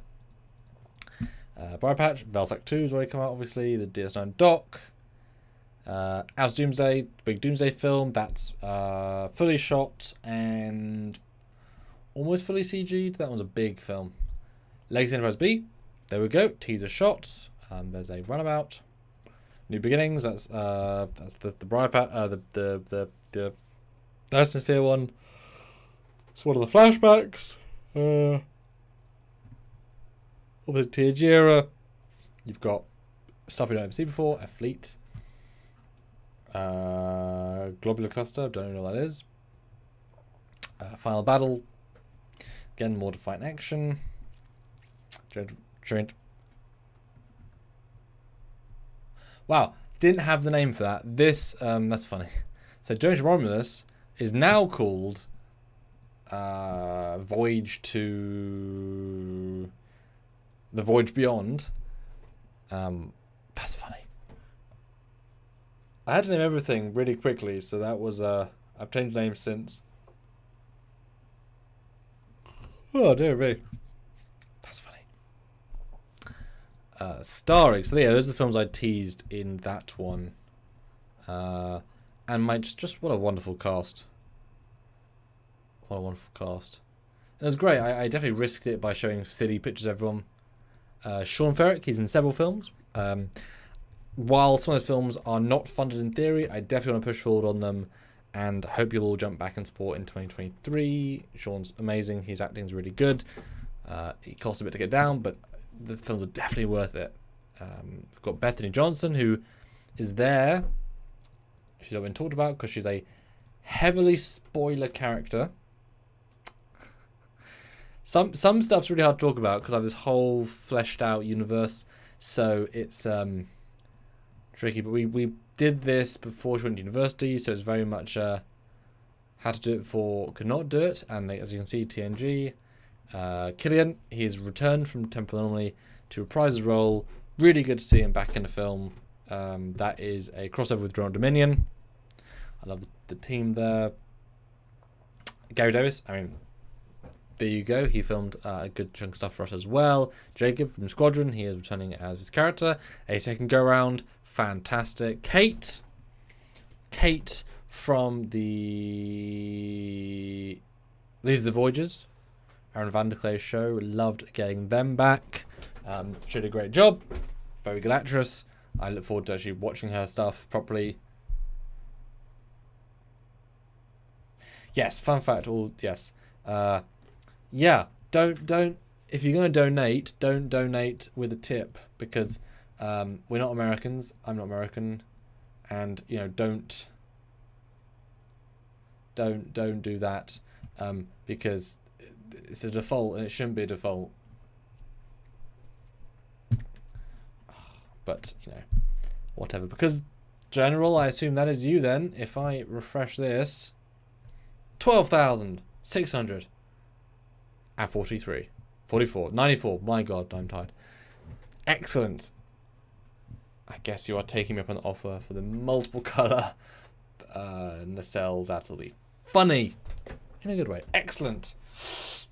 306 away from 13,000. Oh God, I hope you'll donate over the night. I really hope. 6 hours to go. It's so damn close, man. Oh, not that I won't actually get. I mean, fees come out, etc. But 13,000 is such a nice number to say. We got to. Really, really rewarding. Very. I mean, oh, thank you. Super appreciated.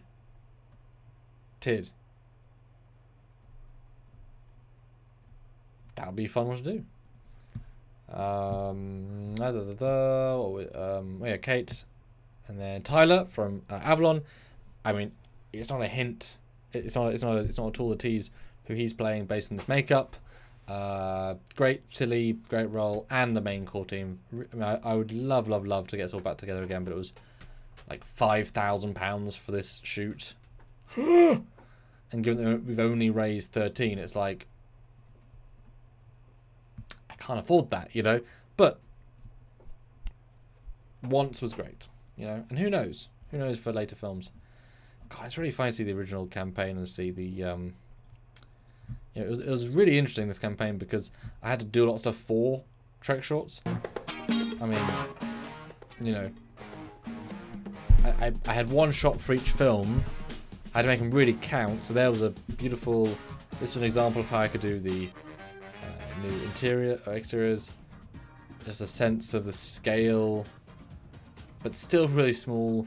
Before I did my glows properly, I can really see the color grading differences. We kept the entire cast except Robin, who's moved on. Dad is still in them. The TOS on the right. I improved everyone else's color grading significantly from that image. You can see how much more natural Nim is. I managed to color grade them well. It's funny. This is a Marcus picture from 10 years ago, as is Killian, and these are pictures from modern day. So Killian lost his hair, and Marcus looks pretty similar. Younger, because he's 10 years younger, but that's what age does to people. Yeah. And like I said, I'm glad that because Killian had to leave the project, so glad I didn't print any things for. Oh, new contribution. Also, name of Starship. Thank you so much. Fantastic. Thrilled people are engaging with that. 12,744. God, so close to so close to 13,000, which means we're down to one more ship. 3 more. Okay, cool. So if 3 people got them, we'd hit just about the thing. Yes, the tip.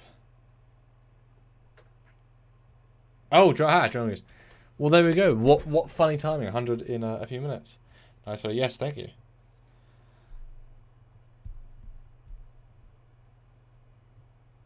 Oh no, General, that's so mean. That's so mean.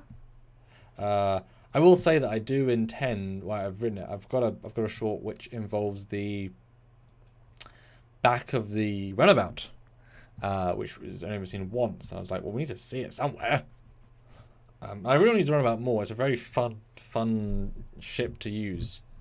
It's iconic without being overused. As weird as that sounds. As weird as that sounds. That does sound pretty weird. Thank you, guys. Fleetpaw, yes. Now, Fleetpaw Swiftback, our super moderator. Oh no, Sergeant Montgomery. Ah! Frozen. Oh my god. Ah! That's weird. Why has it done that?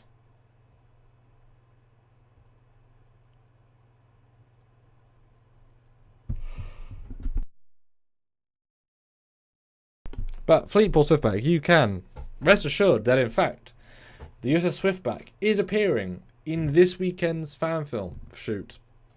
It is appearing and will be talked about, I believe. Yeah, Gary Davis from Dominion, who plays our Admiral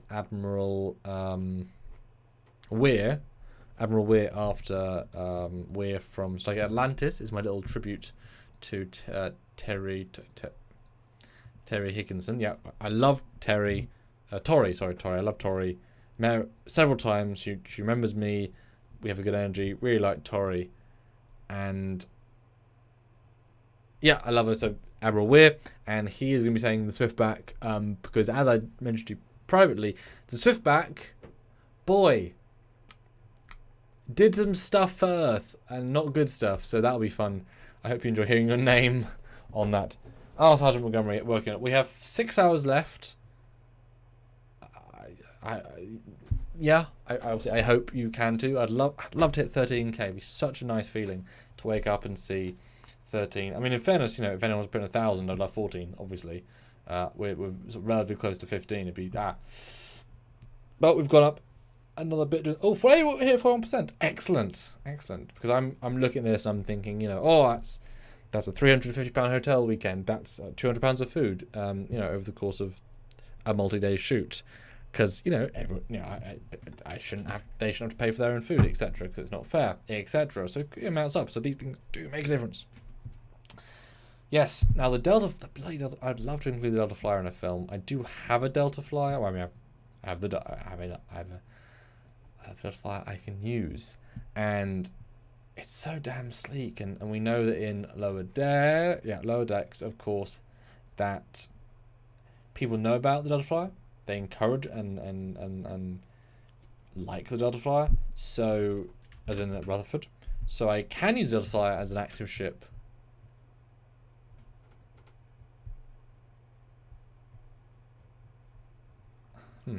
It's just hard to put in. But of course, again, I would love the budget to keep going. You know, I certainly invented lots more shorts than I was expecting. And of course, you know, still lots more to do.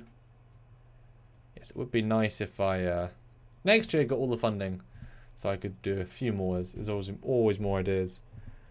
So fun fact, some US banks like to freeze bank accounts because there's a lot of fraud. Oh no, it's not my fault. I didn't have that as a freeze.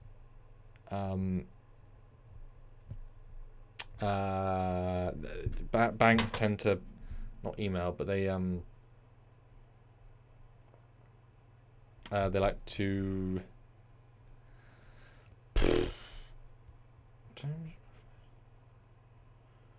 Didn't darn. That's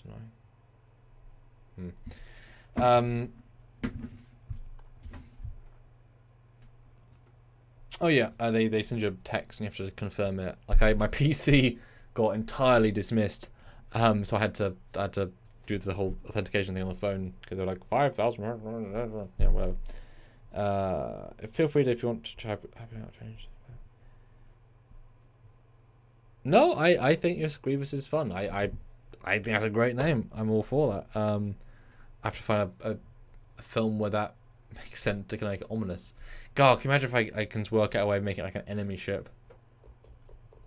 The USS Grievous is approaching, Captain. You know, I don't know. Now I know I have to name ships. I have to be more frugal with where I put them in. I was able to write 2 in this last short, which was really good, really, really useful.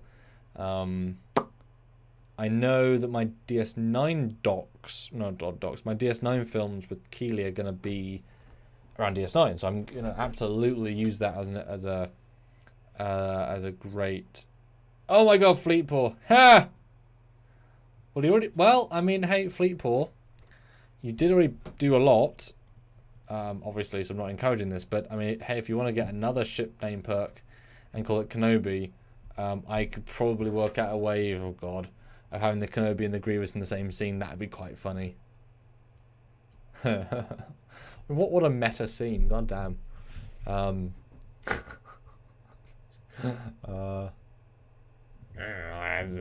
Perks up to you guys. Yeah, I know, right? Yeah, Fleetpaw, I think you're a sovereign. Grievous is now a constellation, so that would not be. That would not be a. Well, no, you'd win that. Sorry, you'd win that. I mean, so I guess you'd encourage that heavily. It could be Terran. Yeah. Yeah.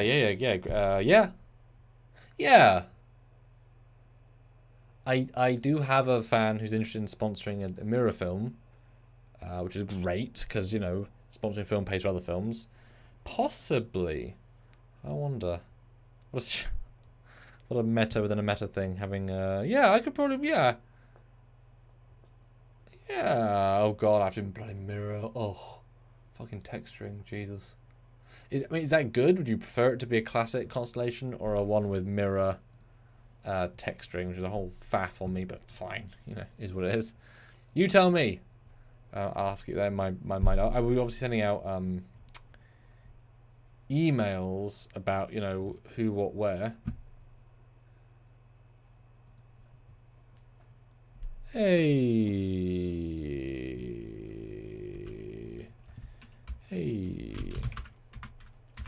Hard was that to do?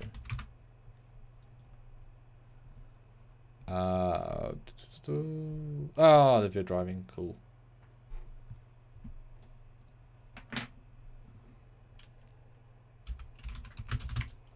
Just need those light emitting areas. Then I can test it properly. Like what they called portal cube things from the game Portal. That's what goes in the rectangle holes. So get those. I can take a look.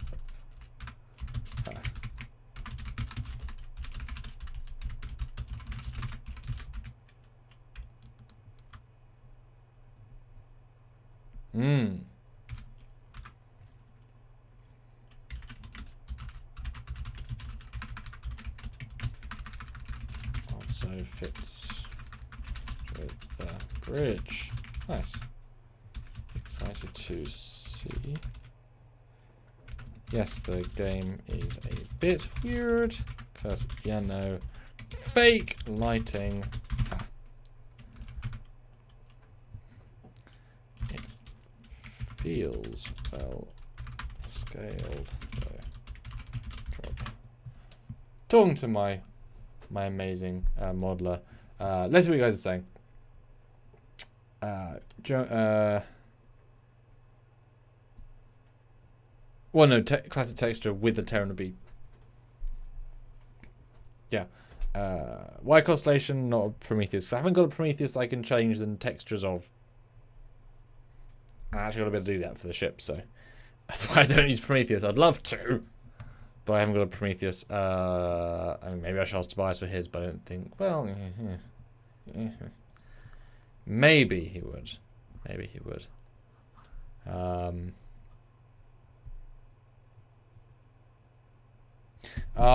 I know, Fleetport. I know.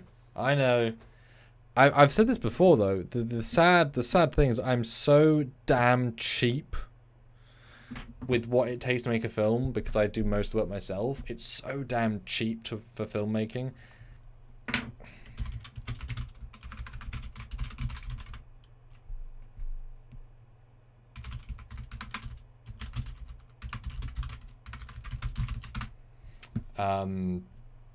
That, you know, if someone was to give me like £50,000, I could make so many damn things, and I would love to just be able to say, you know, screw this, let's get all 6 cast down for a giant shoot, £6,000, boom, here it is, so much fun. It'd be great. By the way, we have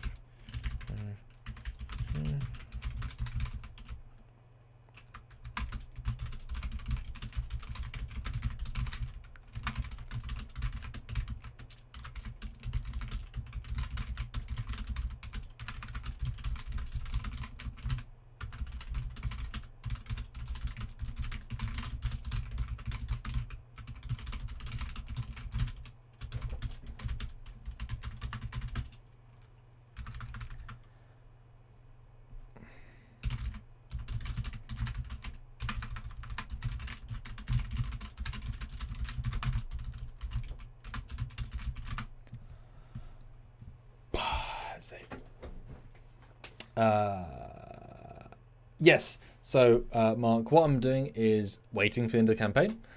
Several people already reached out, but as you can imagine, I have so much in my brain right now. I'm very excited to decompress for all of like 1 hour tomorrow for Prodigy restarts.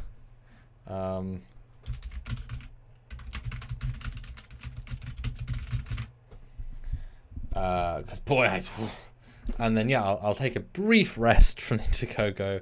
I've got filming this weekend, so probably Tuesday next week.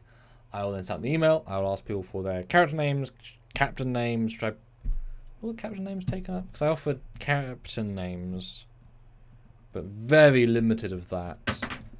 Yeah. 5 was all taken. Yeah, captain, starship, fantastic. We only have 3 more. 3 more ship. Hopefully we'll get all those. I'd love that. So it was really nice to include that. Anyway, so yeah, then I'll send the emails out. I will make a document. I'll get all the lists. I've already included 2. I know that.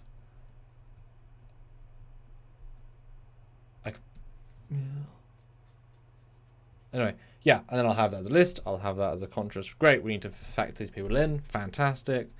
I mean, these films might not be out for 2 years, but you'll still get rendered before that, etc., which is absolutely fine. You'll just know that in this film they come out.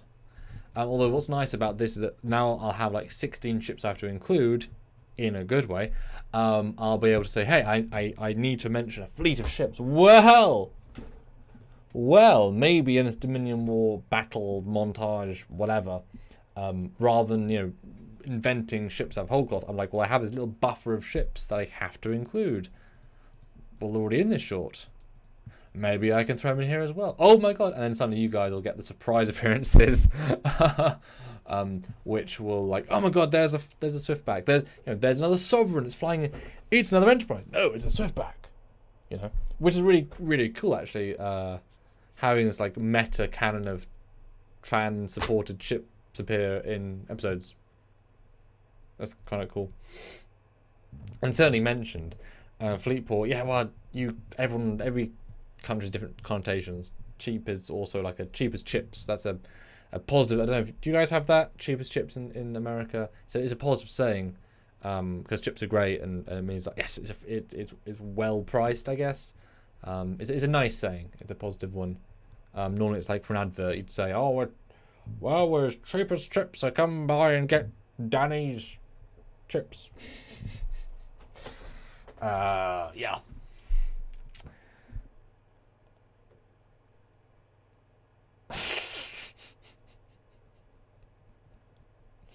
Oh, you guys fight.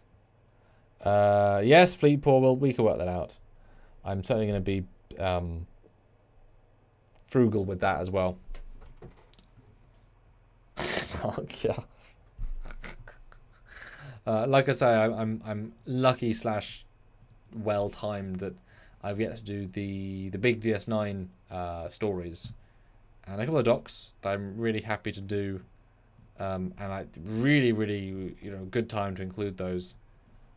So that will be fun. And yeah, but obviously a lot of the films already, produced. And I don't really want to go back and dub new names because boy, matching hair, whatever. I mean, I do try to do live action. But yeah, yeah, a lot of names, a lot of films, which is exciting. Snoop, you don't think so? That's interesting. You do have French fries. This is true. It's a good point. I'll even French don't know. But guys, we're at $12,744. It is 3 a.m. If anybody would like to throw in a £15 anything right now, I'd love to read it. I think I need to start closing out. Lovely to talk to you guys. We've obviously increased it by a whole %. Yeah, 1 whole % during the live, which is superb. I think, yeah, a couple of hundred. Really, well, no, but some really amazing. Thank you all, regulars. Obviously, you guys are really doing the Lord's work, and hopefully you guys are. Oh, well, you know what? Those of you that are still here, which of my shorts of the 6, well, I guess the 8 released, oh god, the 9 released, which of those do you think is your favourite if you had to pick between the various films? Because I've done, pretty varied, of course. We've done in order of release, Temporal Anomaly, wherever she is. There she is, Temporal Anomalies, parts 1 and 2. It's obviously the same film. Long From Home. As a Warp. One Small Step. 13 Gambit. Icarus Incident. Duty Calls. Battle of Velsec 2. Chaos the Neutral Zone. And I have trailered Stargate film I haven't got a name for. Duty Calls. Or the Duty of Starfleet, which is funny, I've now got Duty Calls and the Duty of Starfleet, but whatever. So the Duty of Starfleet, which is we filmed it all, but I have to put it together. Duty of Starfleet, you've got Time Heist, which is filming this weekend. It's a reasonably expensive one, so I'm very glad we got some more support, because it's reasonably costly. So Time Heist, Rise of the Packlids. I'm so happy I made that. It was really fun. And to get that 3D model built of the Packard ship, the Clump ship, was really a bloody achievement. Wasn't like the hardest thing in the world, but it was pretty hard to get finished. Chuck,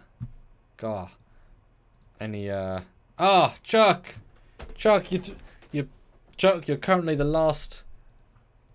I was super chat. Chuck, you are probably the last Indiegogo donation I'm going to see before I go to sleep. Chuck, thank you so much. Brings us to 12,759. Got a Ships of Short Trek poster. Love it. Thank you so much. So currently you're winning the last of the... Anyone else want to beat him? That's absolutely fine. But there you go. Currently. Really like making this trailer. A lot of fun. Packards are back. Clump, really nice model. It's probably very likely better than the one from the show in terms of physical detail. A lot of stuff with it in the film. I really want to do more. I really want to do more with the Clump ship because it's such a cool, weird design. Again, budget. I want to do more things, but I didn't get even half the budget. Close to half, but not quite. I really want to tell more stories with the Packleads being badasses after Lower Deck, or in Lower Deck. I really want to do that, but it's, you know, we'll see. We'll see. That was this.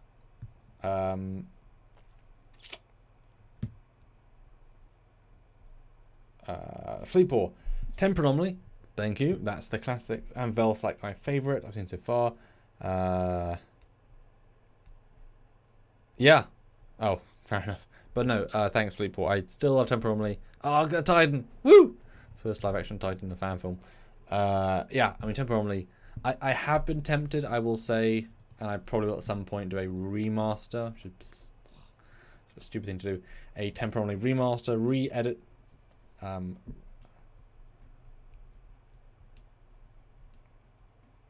Yeah, really interested in doing an improved version. Would be fun. All the new backgrounds and new ship models would be really, really fun. That's probably, you know, retirement me plan, etc. So that's Packard one. And of course the brand new one, Voyage Beyond. This one's cool. The whale probe is back. It's probably not the same whale probe, but it's the same species. I don't want to express VPN. The whale probe, yep, no, it is off to Romulus. That's why these Romulan ships are engaging. It is going to cause havoc because it is there to talk to somebody, or something, I should say. And it's on its way through Romulan space. It's already badly sort of messed up a colony, and while it's sublight, I guess it must go warp. I don't know. It's there in the movie. I guess whatever. Speed of plot. Really proud of how we made this model look. Matt Bowman did the text string. I actually built it, I suppose. Yeah. I tweaked it. We got a good place.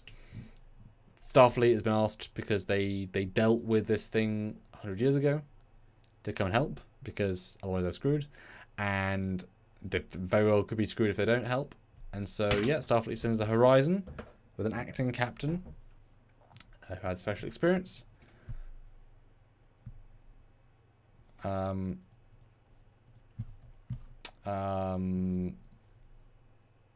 yeah, really big film, really ambitious film. Really proud of it. We've shot almost the entire thing, which is great. Some of the shots were new for the trailer, some were already there, like this one. This is one of my favourite ones. Really liked making this one. The script was so fun to write. You know, I take this stuff very seriously, and we all love Star Trek 4. It's special for a lot of us, and knowing that I wanted to approach a film that genuinely brought it back, like they might have done in a real format, to both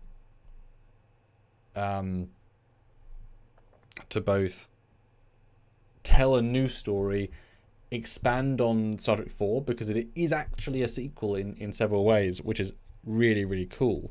Of course, we're going to mention Jordan Gracie. There are many plot elements that are going to be a fun surprise. Some hefty CG to do. Both, let's see if I can do it. I can definitely do it, which is great. And I think you guys are going to be very satisfied.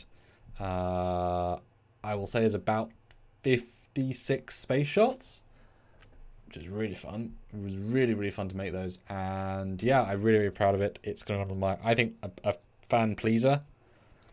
And it'll be more like an episode. And I really appreciate that people got it. 7.1 thousand views for the trailer in a day and a half. Really happy for that. I'm super excited. And I know that another fan film did just release a whale probe themed story. I'm very good for them. Mine is far more connected to the film than the book. And yeah, just really proud of that one, actually. And I definitely was saving it for a how good is our campaign going, if I have to reveal it or not. And that one was really like, yep, no, I'll reveal it. And it obviously got some interest, and I'm really proud of that one. Sergeant Montgomery. Oh, 20 minutes. It's not working, but here you go, Sam. Thanks, man. Oh, I know, right? But I mean, super chats do really help as well. split budget, but still really help. Thank you. That does help. It really does. Hey, next Indiegogo. Save up to help me on that one. You have a year. Because, we're at a very nice 12,759. But the 31,000 is a real number, so I have to raise the rest of that to finish the series, to finish what I'm planning. So hopefully, next year, a lot of you can come back and support. I don't have to, but, hopefully with more films, you guys know how important this is to me and to what I'm trying to do.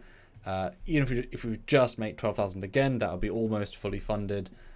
I've got films to release until 2024, so that's not necessarily the end of the world, but, it would be nice. I certainly can only offer less perks as they go on, because the films will be more and more filmed, etc. But, yeah. Fleetpool, Samuel, you make good stuff here. I'm proud to support the last two Indiegogos. Thank you, yes.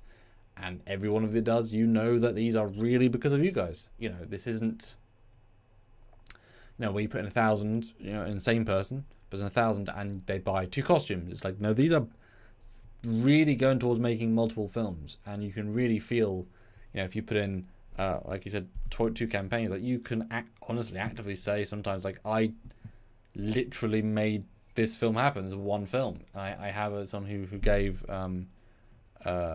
separately, and it's like, well, that film they funded, that film is their film. Amazing. That's phenomenal. Very very happy with that.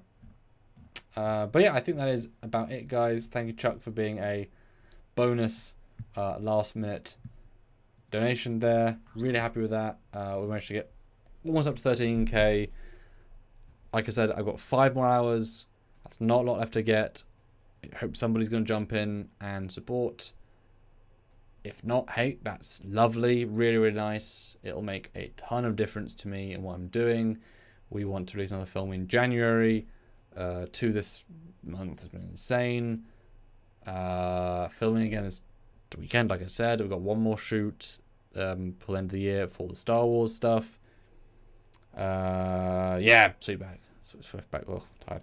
And boy, late night lives. Stuart gets like 60 people and you guys are like super training him to booze. Fair enough. Late night is not for me. It's real late. I had to caffeinate hard and it's 3 a.m. and it's burning me out. But General Grievous, I love the fact that you don't try to cheap on your films, but where you can find ways to not wasteful, make the most. Yes. No, exactly. Yeah, no, I the opposite, man. The absolute opposite, because I do fan film CGI for other teams, and it's like, oof. I'm doing more CG in my stuff than I am for, more. I do more CG in my films than a lot of other films. I have film projects that say, hey, make 6 shots, like 6, right? Very TOS. And then you get me in my films, and my God, how many did I do for Velsac? I mean, you guys have seen Velsac too. It is so many shots. And what's really obviously doubly fun is that I can, not invent more is the wrong word, but I can say, oh, I need to fill that thing. Yeah, Ferengi Doc, I call it Emma's Ferengi Doc, but Chaos Neutral Zone. That had, nope, more, come on, refresh. A lot of shots. Come on, bloody Internet Explorer, or whatever it's called. Yeah, 25 plus I 4.5, so that's 28 shots.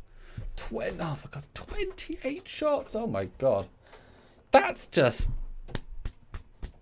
so bloody generous, isn't it? My God. That's so many. What am I thinking? But, I mean, that's the thing, isn't it? You guys want to see this stuff. You guys want to see this stuff. I want to see this stuff. And, ships are really cool and they give so much extra fun stuff. Yeah, thanks, Planet X. Appreciate that. But no, so yeah, really happy with that stuff. There's a lot of stuff. It's funny, I in doing the Indiegogo, I was picking shots to show, and I have about 130 shots, 150 shots sort of designed, but the problem being is that of course some are just huge spoilers, huge play spoilers, and some are so battle heavy that frickin' they can take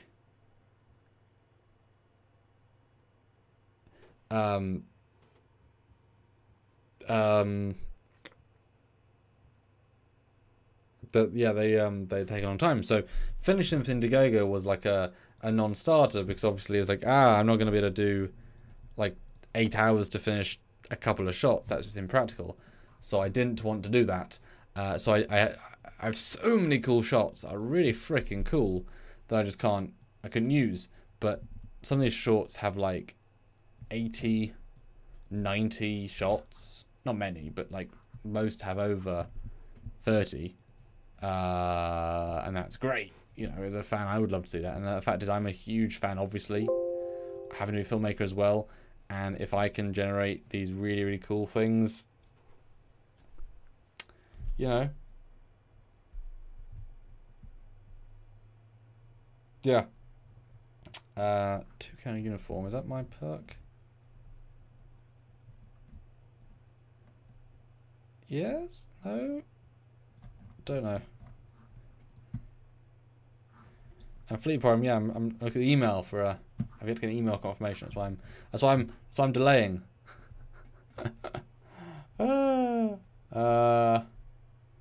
Yeah, I know. I'll do a Trekyards as well at some point. I know. Mark, I liked how you included different ships to the years patrolling. Yes, that was such a fun idea I had, because it started in X era. A great way to start a film, to show it through the eras, and I used my Sayer class of the TMP era. I thought that was a nice evolutionary vibe.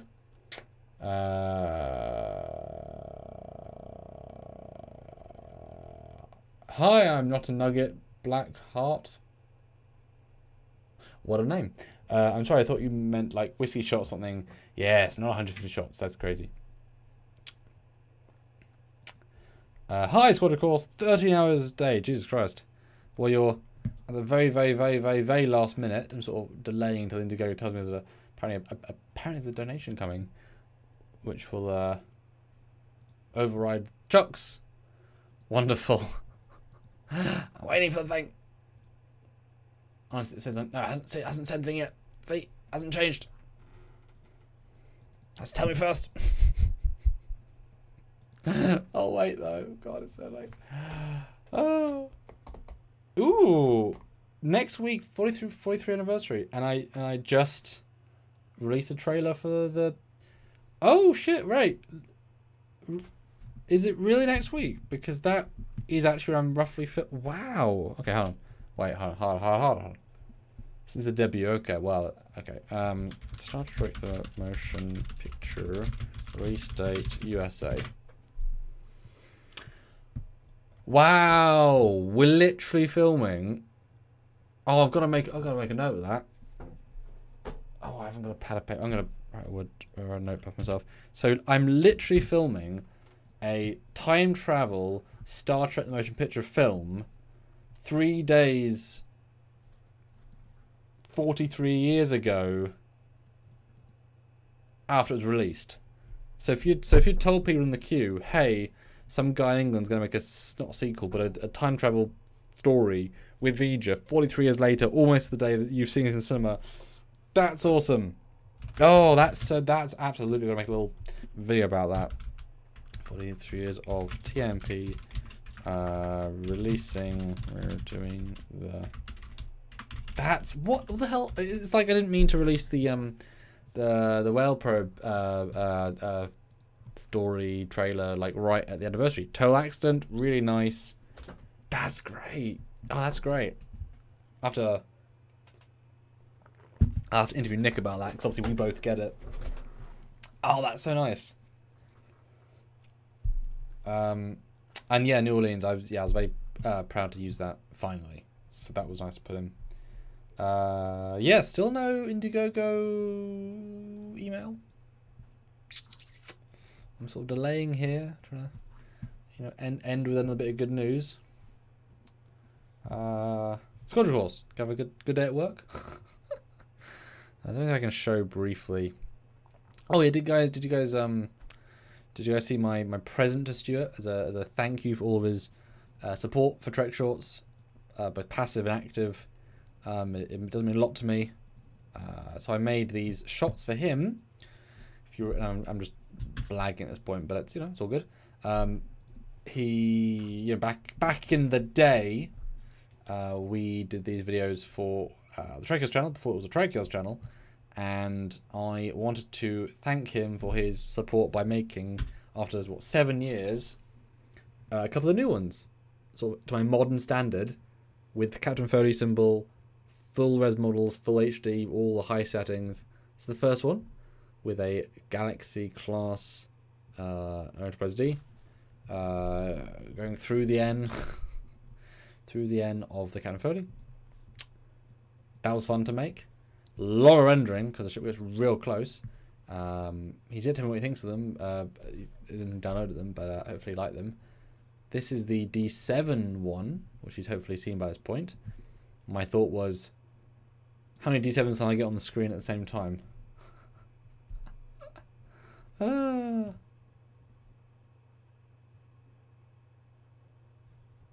Yes. Look at that. Look how... Oh, that's a lot. Yeah, look at that. Look how many D7s. That was like a many-hour render that was. Glory to you and your 9 D7s. And the third one for Stuart was this Enterprise E beauty, which who does not love the Enterprise E? I was trying to go for the very odd-angled Captain Foley symbol things, and then sort of move them. So yeah, my little my thank you presents to Stuart. I've got 2 more that are rendering at varying degrees of finishedness. So I'm very happy with that. Yeah. Sorry about the work.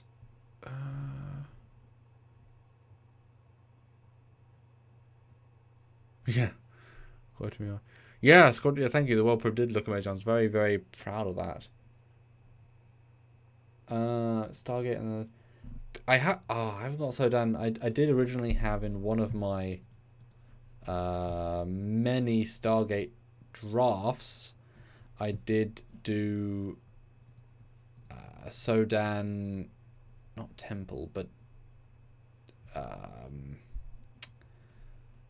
obelisk, that's the word, and that was great.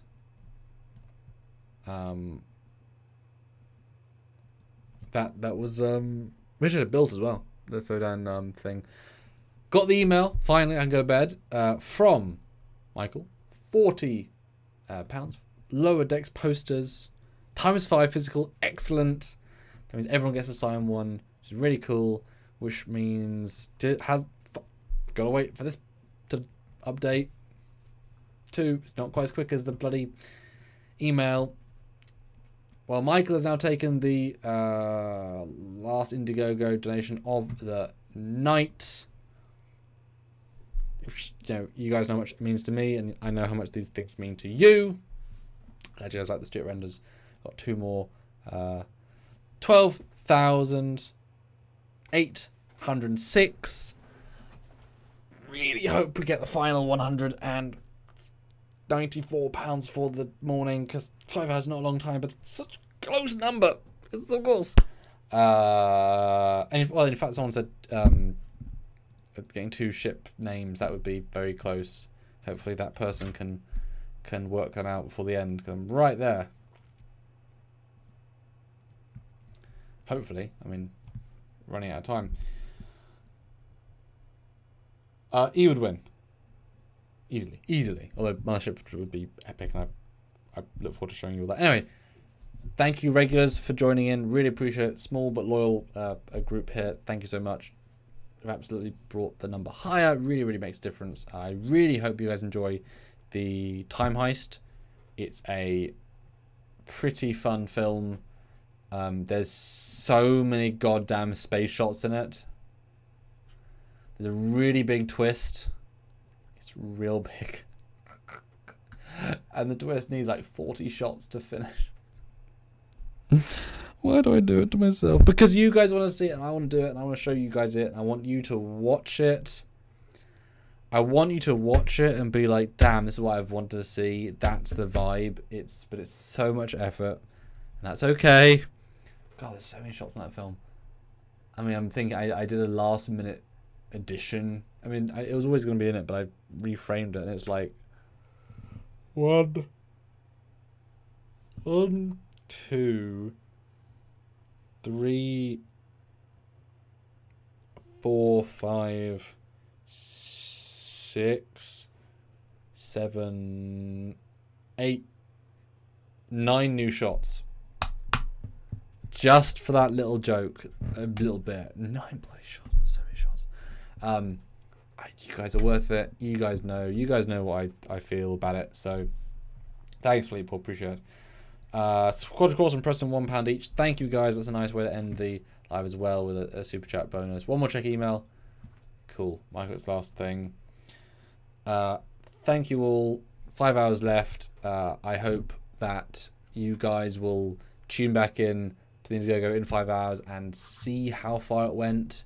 I won't know until I wake up, which hopefully more than 5 hours from now. Yeah, for those that watch it after the fact, thank you guys. Hopefully you'll join us for the next year's Indiegogo. Hell of a roller coaster, really stressful. I really, next time, can people donate earlier. So I'm not quite stressed. Because, boy, pretty stressed the first 2 weeks. Oi. But hey, we got there in the end mostly. And 41% is damn respectable. And I will say, last thing, just 9,500 the first campaign, so getting to 12, almost 13 is a nice bump. So I do appreciate that. Oh my god, another $1.99. Oh, Sean T. Where did that come from, Sean? Have you been here the entire time, Sean?